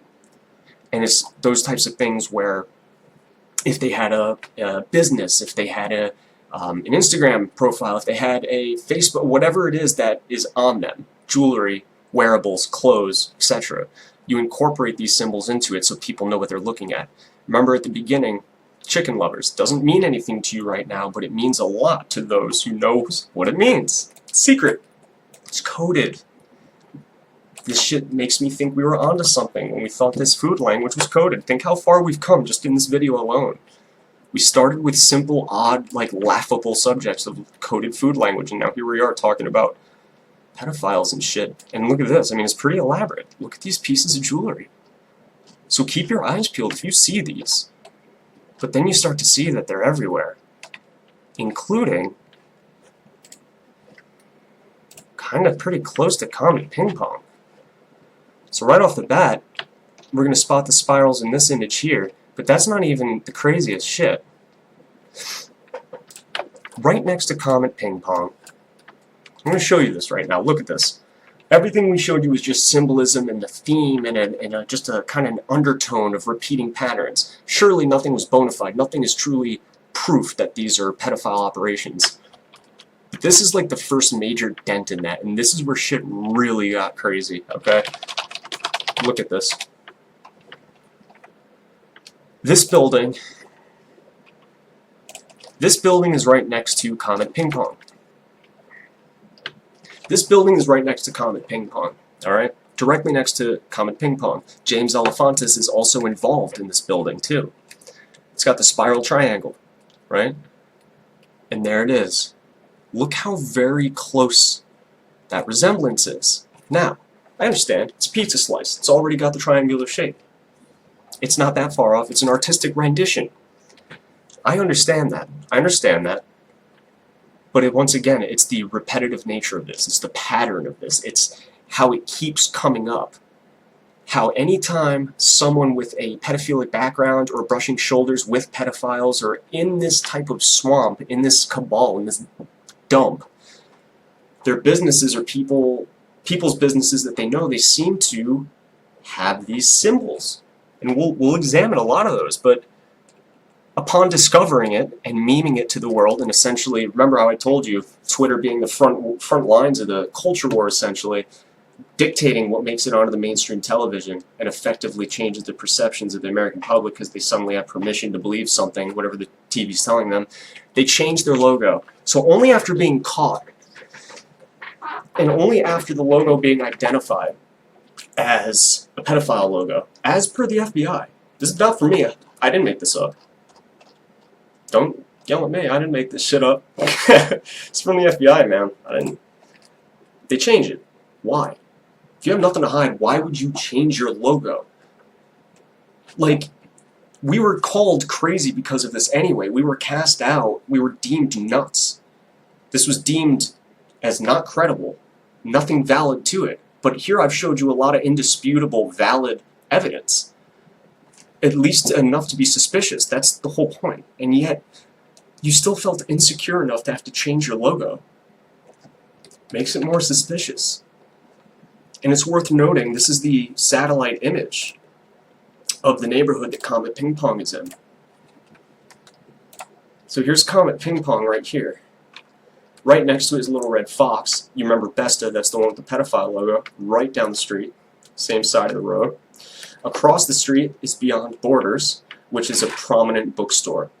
Oh no, I'm sorry, Politics and Prose, which is right here. That's a prominent bookstore that like a lot of big politicians will visit and do their reveals of their books that are just coming out. You know, like when Obama would read his book there.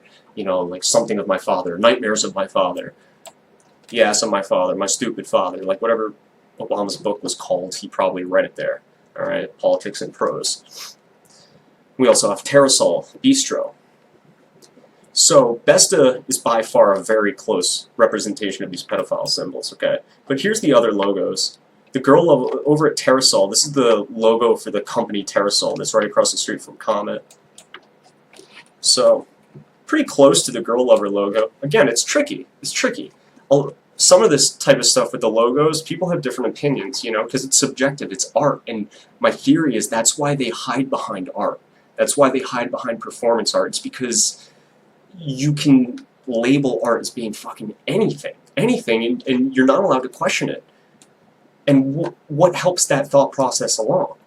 The brainwashed masses, the people that have lost their ability to think critically and logically about things, and instead rely only on knee-jerk emotional reactions without any further thought. It's perfect for them. That's why they never see through and understand what these symbols are. But when you start to see it, you see that they're actually everywhere. Now, keep in mind, we started this presentation with some emails, like I said, about handkerchiefs, with a pizza-related map, with heated pools with kids getting in them. Evie's crib, raw and uncut access to my stepkids. That's Hillary Clinton's chief of staff, by the way. The woman who did the Evie's crib bullshit, that's Hillary Clinton's chief of staff. Hillary Clinton's chief of staff, like, we're talking big people here. I can't wait for my grandkids to get home so I can destroy them. Okay? Like, that's what we're up against here. So, that was just the themes of Comet alone that I discussed with you and pointed out and directed your attention to. But shit gets even more real when you look at the pedophile symbols and realize the pizza place next to Comet has a logo that's a pedophile logo in it. Their band promotion posters, these aren't all of them, have pedophile logos in them. The owner's Instagram, all kid-related shit with pedo slang.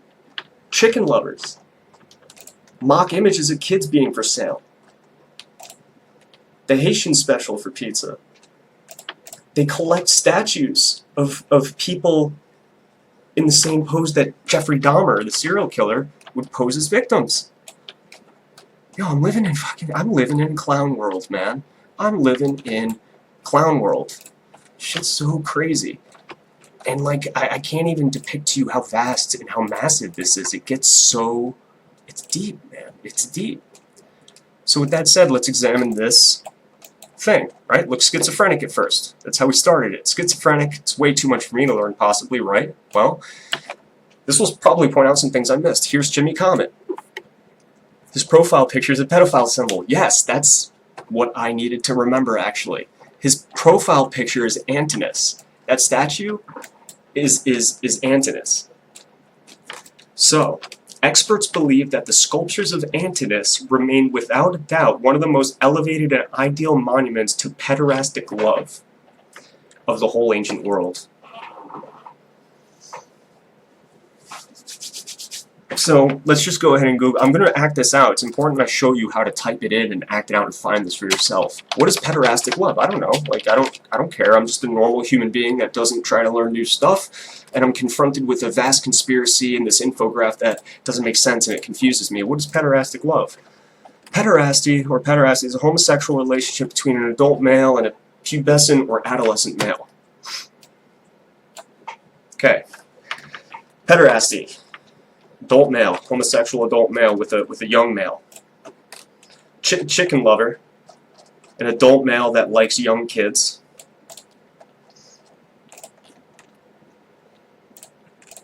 After learning all this, I understand that every single one of these children are in danger.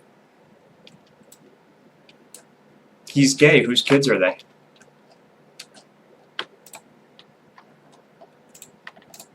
Would you want your kids around someone that takes photos of them and writes captions that are gay pedophile captions?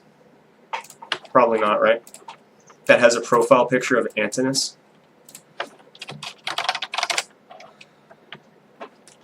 No? That's weird. Why wouldn't you want that? This is it. So I think this actually might even be the photo. Roman sex, sexuality, slaves.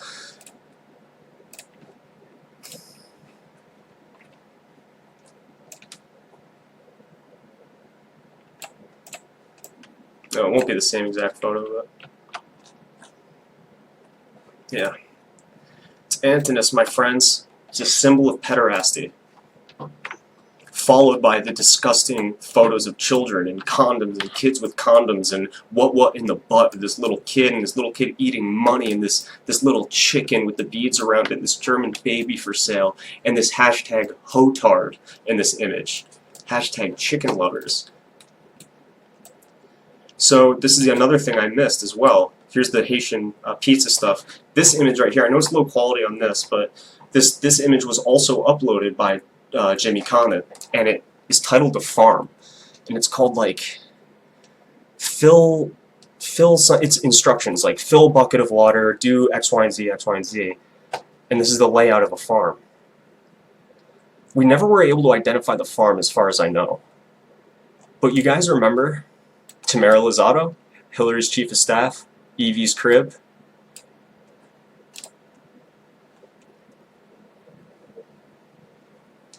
Here it is. Look.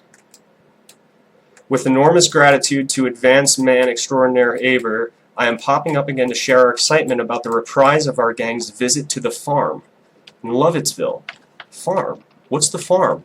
Is it the same farm as the one being depicted in this infograph? It's weird. Maybe it is. So you see, these just repeating patterns and themes that may or may not be related, but they're worth noting. We already covered this gross stuff. We covered the masks. Lolita. There's an image of Lolita. Oh, this is his friends that uploaded this. So his friends upload these types of photos. Remember, that was Mr. Solier right there. Then we have working on my night cheese, the dude that's doing the construction and stuff. And then, of course, here's Best of Pizza. We just discussed that. That's next door to Comet. Their logo resembles that of a Boy Lover logo and connected to Washington Underground. And they changed their logo after it was being exposed that it's a pedophile logo. Now remember their neighbor, Beyond Borders. So their commitment is regenerating rural communities in Haiti. The Haiti connection, you remember. The Haitian special, the Haitian pizza special. Give me that Haitian special. We're talking about Laura Silsby, connected to human trafficking, being a human trafficker herself. Friends with Hillary Clinton, in connection with Hillary Clinton, that stole kids in Haiti. Once again, a Haiti connection. Okay? More and more themes.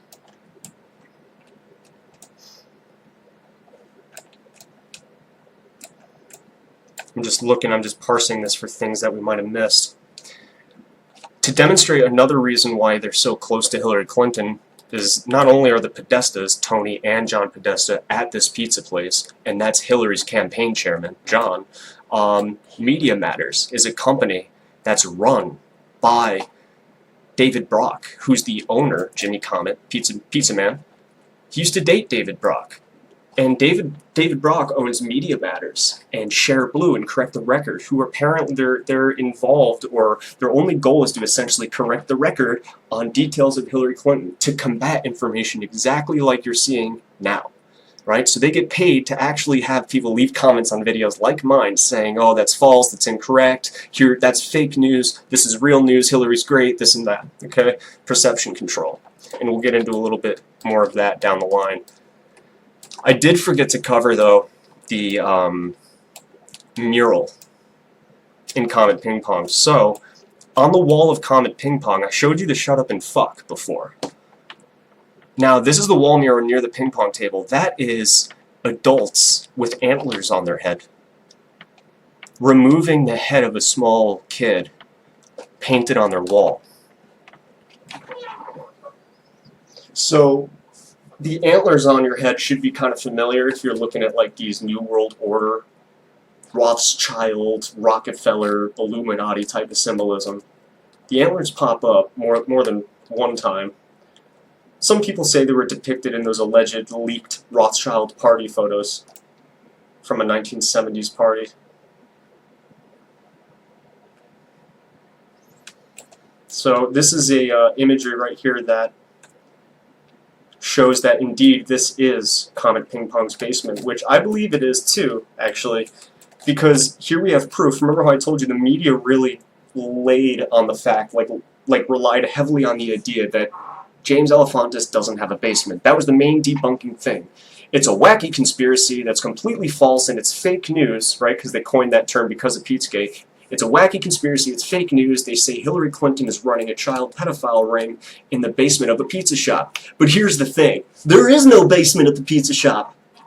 Yes, there is, because here we have James Alefantis quoting, not long before Pizzagate, 10 tons of tomatoes they harvest every year. They can them all, and they store them in the basement. And they have a harvest party when they get loaded in. So do you have a basement or not, James?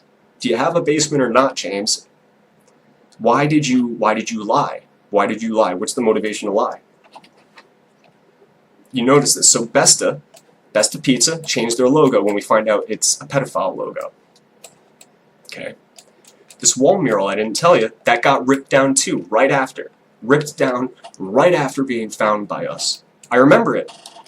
We had people walk in on foot, researchers walk in on foot, in the process of that being torn down. They were working quick. Why?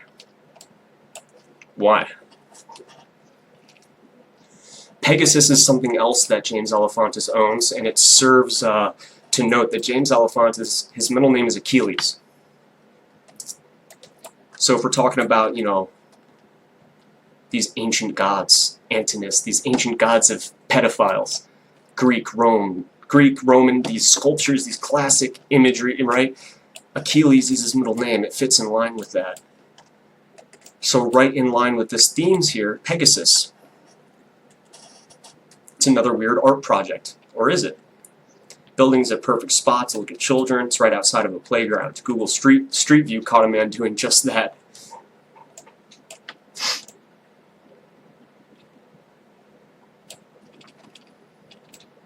And there's so much more that even one video can hold. Because I do have to cut this soon, but we're going to just look at a few more. J. Blair Smith. Again, these are all friends of James Alefantis on Instagram. My favorite pedo is a comment that he leaves. It's in reference to Sandusky. Here's an image. Pajama factory stuff. Take a look at this. Here we have the panda bear. Remember Cum Panda from the presentation. Hashtag Cum Pandas. If they'll load. Hashtag Cum Pandas. Now we have another image of just a deflated panda right there in the center. What's that about? Notice, another satanic reference. Got a star, got Baphomet, got a child. And here we have a gentleman that leaves a comment on the Pony Express picture. So a friend is uploading these. A friend of James Alefantis is uploading these. Adam, first of men, he writes, orphans preferred. Just getting serious, guys. Like, it's getting serious quick. This is only the first video. Orphans preferred. Just like the orphans, the so-called orphans that Laura Silsby loaded into a fucking bus, 33 of them, and got arrested for.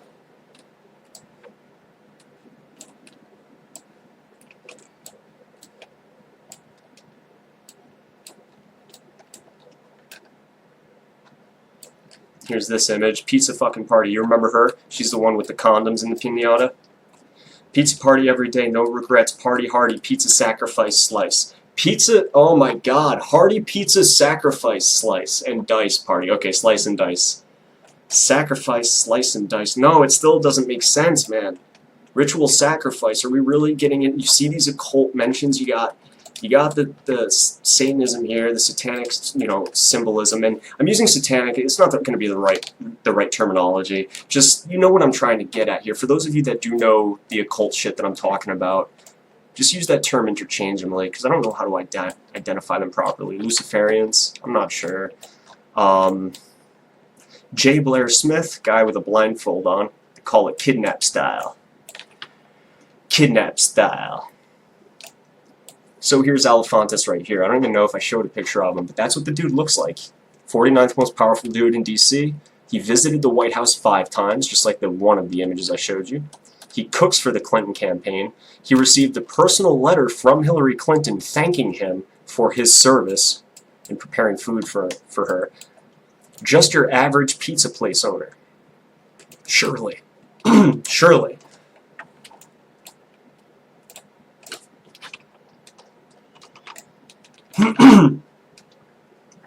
So, interestingly, this is one of the band posters that Sasha Lord, for Teenage Aviation, Teenage Mom, whatever the band's name is, at Comic Ping Pong, all ages. And here we have like someone, it looks like an out-of-body experience, right? And again, this is analyzing art.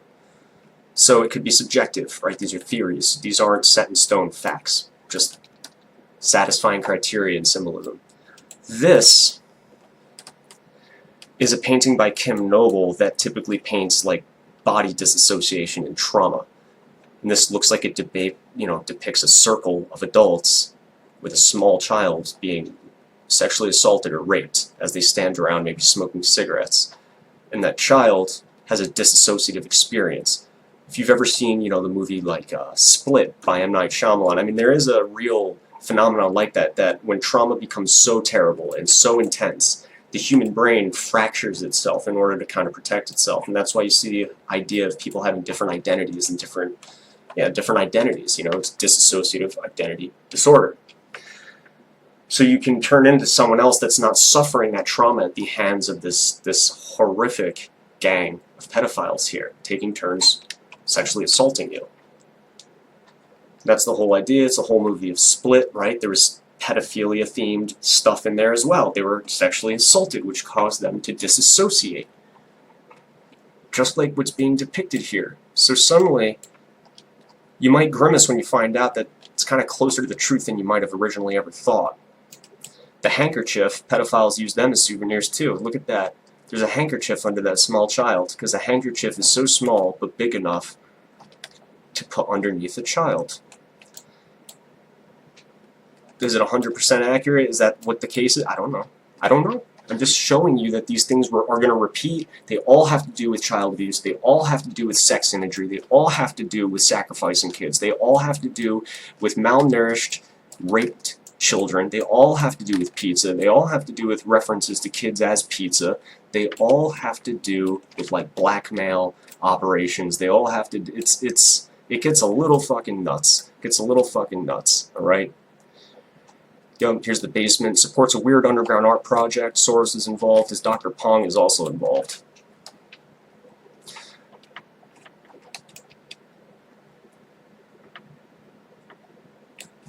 So, we'll go into a little bit more of the art too. And then I'll probably check the comments and then get out of here, because I'm starting to ramble. I don't mean to do that. But it's like just reviewing all this. It's good to review it, but it blows my mind still to this day, 2.5 years later. So here's more images that Tony Podesta likes to collect. To get around the problem, he and his wife have excavated a huge subterranean vault behind their house, or beneath their house in Washington. So Tony Podesta, here's his house again. Remember that article we looked at together. There's a statue of the Jeffrey Dahmer pose.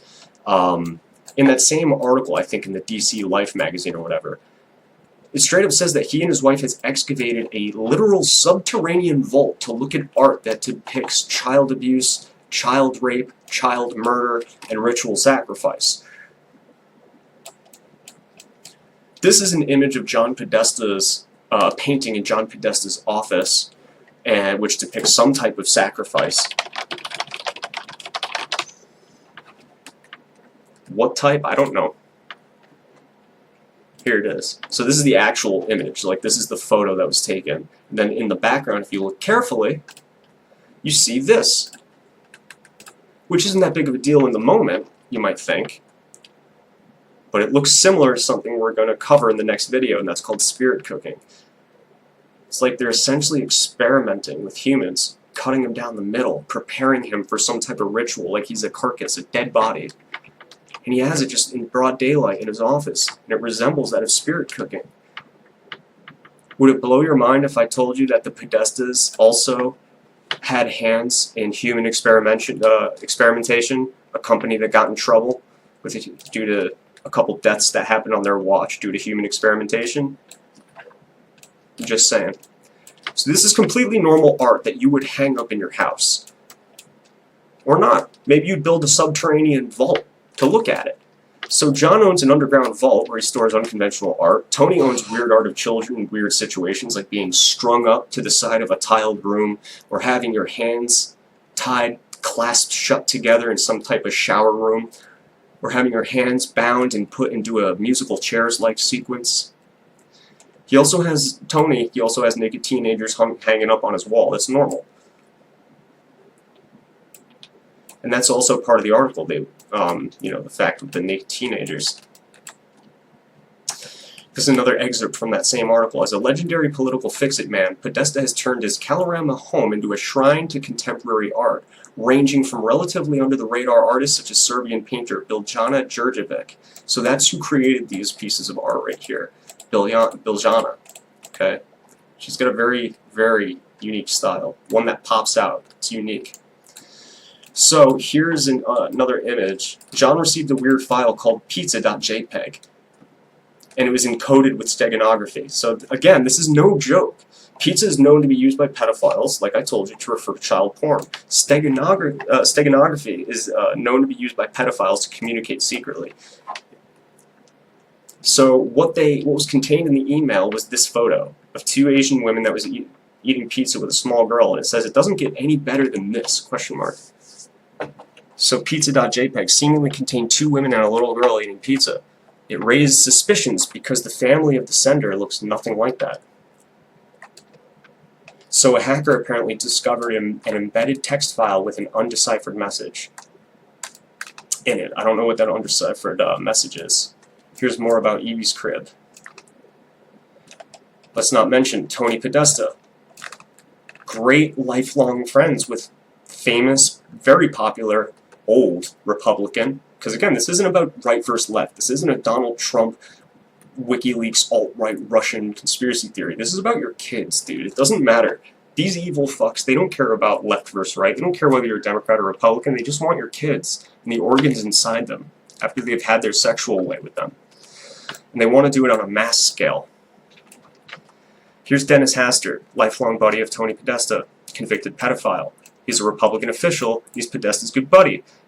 So when Podesta finds out that his buddy was caught, instead of, maybe saying, like, my best friend is really, I never knew my best friend was evil. I never knew my best friend was a pedophile. How can he ever hurt a child like that? No, this is what he said. He said, it might be time for Denny to vanish to an undisclosed Japanese island. And then 3 days later, I have stayed in touch with Denny Hastert.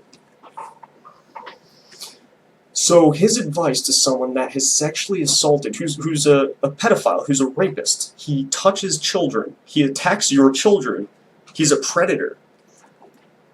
Podesta thinks the best course of action, what he thinks in his heart of hearts, in his private communications that he thinks no one will ever see, he says it might be time for Denny to vanish to an undisclosed Japanese island. And wouldn't you know it, here's a picture of Tony Podesta and Dennis Hastert on an undisclosed Japanese island years ago, as teens, or in their 20s.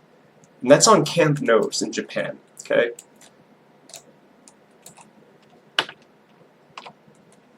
Birds of a feather, they flock together, and these types of birds are nearly undetectable until you learn to determine the way in which they communicate. And that's what these video presentations are going to help you out with. Down here it covers the media a little bit, but we're not going to get into that quite yet. We will, but not right now. These are previous incidences, like Dutroux. And then, further occult references, and I'm still including this here because these are things that I missed, and this is all about Jimmy Comet and his Instagram. This is an image he posted Why does Elefantis reference Malak? Why did Clinton's emails mention Malak? Why did the Bohemian Grove choose Malak out of all gods to pick from? I want to see where he referenced Malak, though. Oh, I think in the hashtags right here, maybe. And here in an Hillary Clinton email, remember, look at this. With fingers crossed, the old rabbit's foot out of the box in the attic, I will be sacrificing a chicken in the backyard to Malak. So remember how tight Hillary is with all this. Her campaign chairman is like this with this pizza man. Campaign chairman's brother has his birthday party at Pizza Man's place every year. Pizza Man chills with Obama. He's been to the White House 5 times, and he's the 49th most powerful dude in D.C., just a pizza owner. And here we have an email, you know, and he on his Instagram, chicken lover. He's a chicken lover. Children with chickens. Look at all those chickens. We know it's pedo slang for children and liking children. With fingers crossed, the old rabbit's foot out of the box in the attic, I will be sacrificing a chicken in the backyard to Malak. You see how these kind of fill in the blanks here? What is Malak? A lot of my viewers right now, I know you know it. What is Malak, though? For those of you that don't, Malak is the biblical name of a Canaanite god associated with child sacrifice. Child sacrifice. Sacrifice, slice and dice. Remember that? Sacrifice, slice and dice, or whatever. Where's that picture? It's like somewhere over here. All this ritual shit. Child sacrifice. This one. Pizza party every day, no regrets. Party hardy. Pizza sacrifice. These occult rituals. We're going to go deep into it, alright?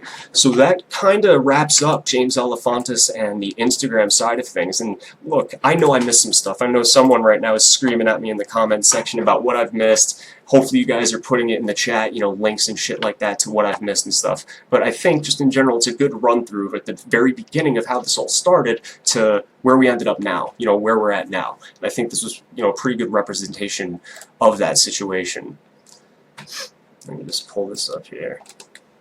So, I appreciate you guys stopping by, checking this out. Let's check this out. Thanks for being active in the comments, by the way. What's going on, Cub? Dentistry is a known vector for re-traumatizing incest survivors, and some dentists specialize in PTSD recovery clients. Oh, that's interesting. I didn't know about that. Yeah. Yup, the pandas are supposed to be kiddos with black eyes from abuse. Remember how I was commenting on the eyes of these kids? Like, they all have, like, huge bags under their eyes. Like, she's got baggy eyes. She's got huge bags under her eyes. All these kids have, like, major bags under their eyes. Why is that? And then, you know, we saw Cum Panda in the presentation. We saw hashtag Cum Panda. Then we saw that other deflated panda image in the larger infograph right here. I don't know if you guys know this, but Seth Rich, his nickname was Panda as well.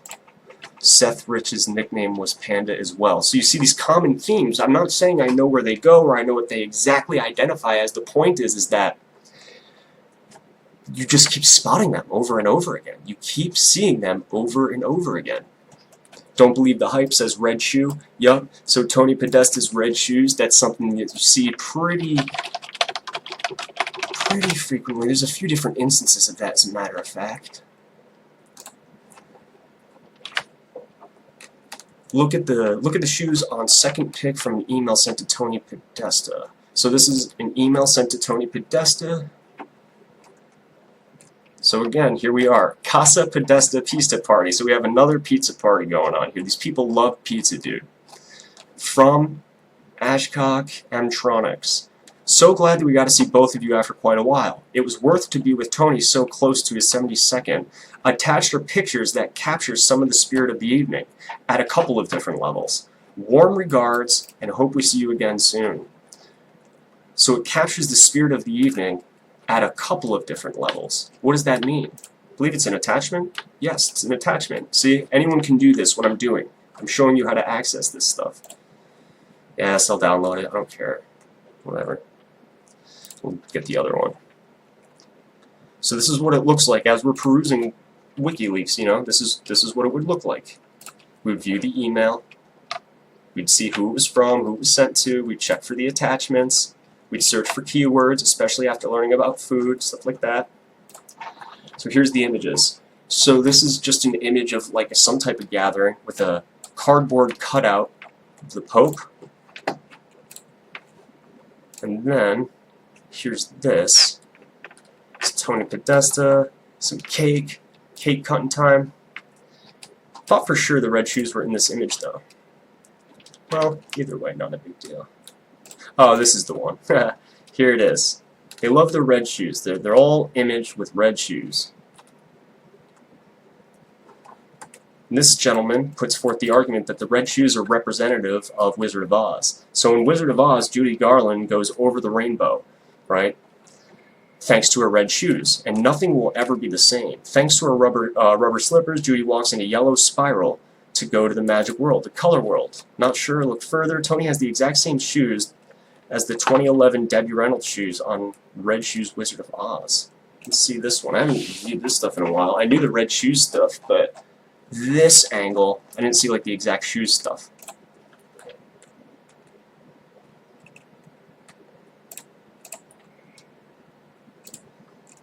Is it the same? I mean, it's close. They're all red shoes anyway.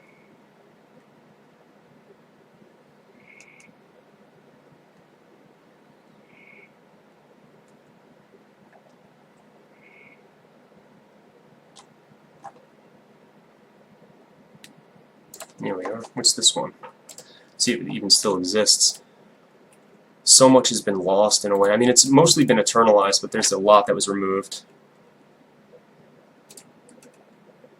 So all these children, notice they have all red shoes too, and that was in one of those Biljana paintings that we just talked about up here that Tony likes in his subterranean vault, right? This is the one, all red shoes, right? It's that symbolism in a way. The Wizard of Oz. You're going over the rainbow. You're passing the threshold and moving into a world of the unseen, a world of the unknown, one that the other dwellers of the other world, they don't know about this world. They don't know about this world.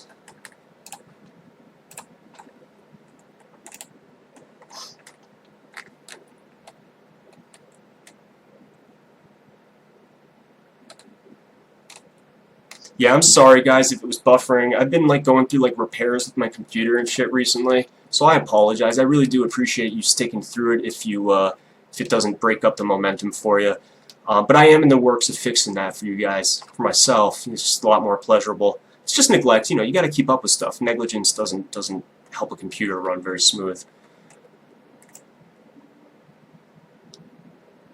Just reading through your comments. I really do appreciate you guys being active in there. Isaac Cappy was murdered. Yeah.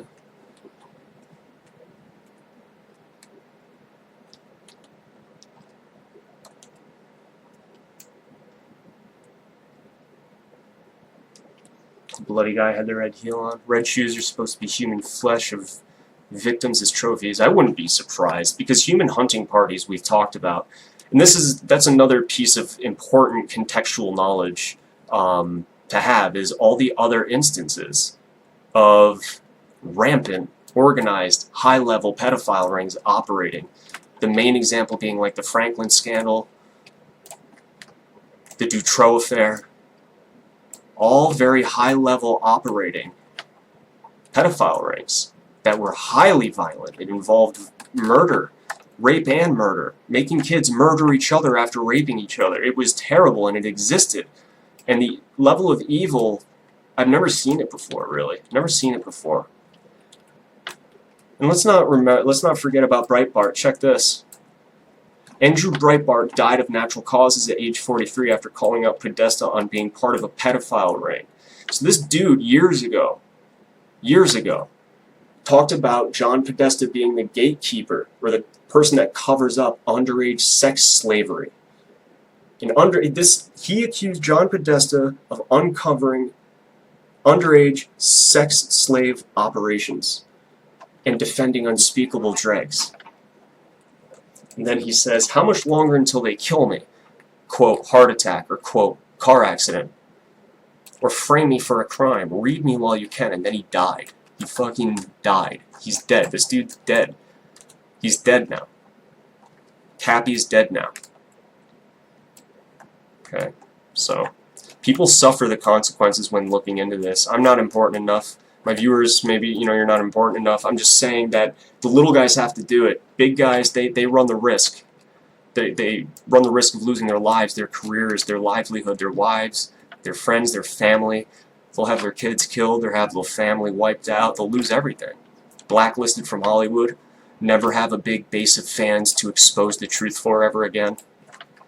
Or maybe, you'll just lose your minds like Macaulay Culkin and form a band called Pizza Underground after being rumored to have been abused sexually for many years as a child.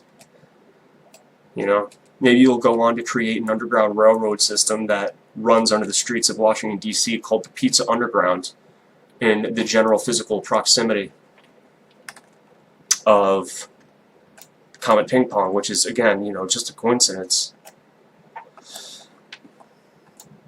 So that's that, guys. I'm going to cover it for tonight. Like I said, I don't want to get too rambly. I don't want to make this just raw and tainted and boring and shit, because it is dry, but like I said, I wanted to review the data. That's really all I wanted to do. Review the data, do a real long, extended look at Comet Ping Pong angle. So the next one is going to be probably the spirit cooking side of it. We're also going to go a lot deeper into the connections between the people. So we're going to talk about the Maccabees, Nora Maccabee, Izette Folger. We're going to talk about David Brock, Media Matters, his super PAC. We're going to talk about how influential he is with Share Blue and what they do for Hillary Clinton.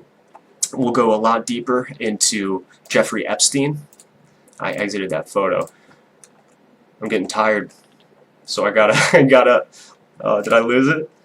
So I gotta be reminded of what we're gonna be talking about. But yeah, spirit cooking and the occult side of it will be a big focus, but more so, I'm gonna try and fill in the blanks of how these people are connected. Like, how is Laura Silsby connected to Jeff Caskey, who's a father of one of the Parkland survivors? How am I going to connect Silsby with Jorge Puello, who's also a convicted trafficker that's also connected to the Clintons? So we're going to go deep, guys. I'm going to try and organize this. I know it was long, I know it's dense, but I'm determined to try and encapsulate this into something that I can be proud of looking back, because as you can tell in my earlier videos, not so high quality. I do regret not having the greatest mic work, and the thing is still broken, man. It's annoying me, but hey, I couldn't resist doing this, so I really appreciate it. Subscribe if you haven't done so already. Hit me up on Twitter, stuff like that. Say what's up. Give me some suggestions. And if you want me to cover something specifically Pizzagate related for the next one, leave it in the comments below. Thank you for coming by, guys. I appreciate it. See you later.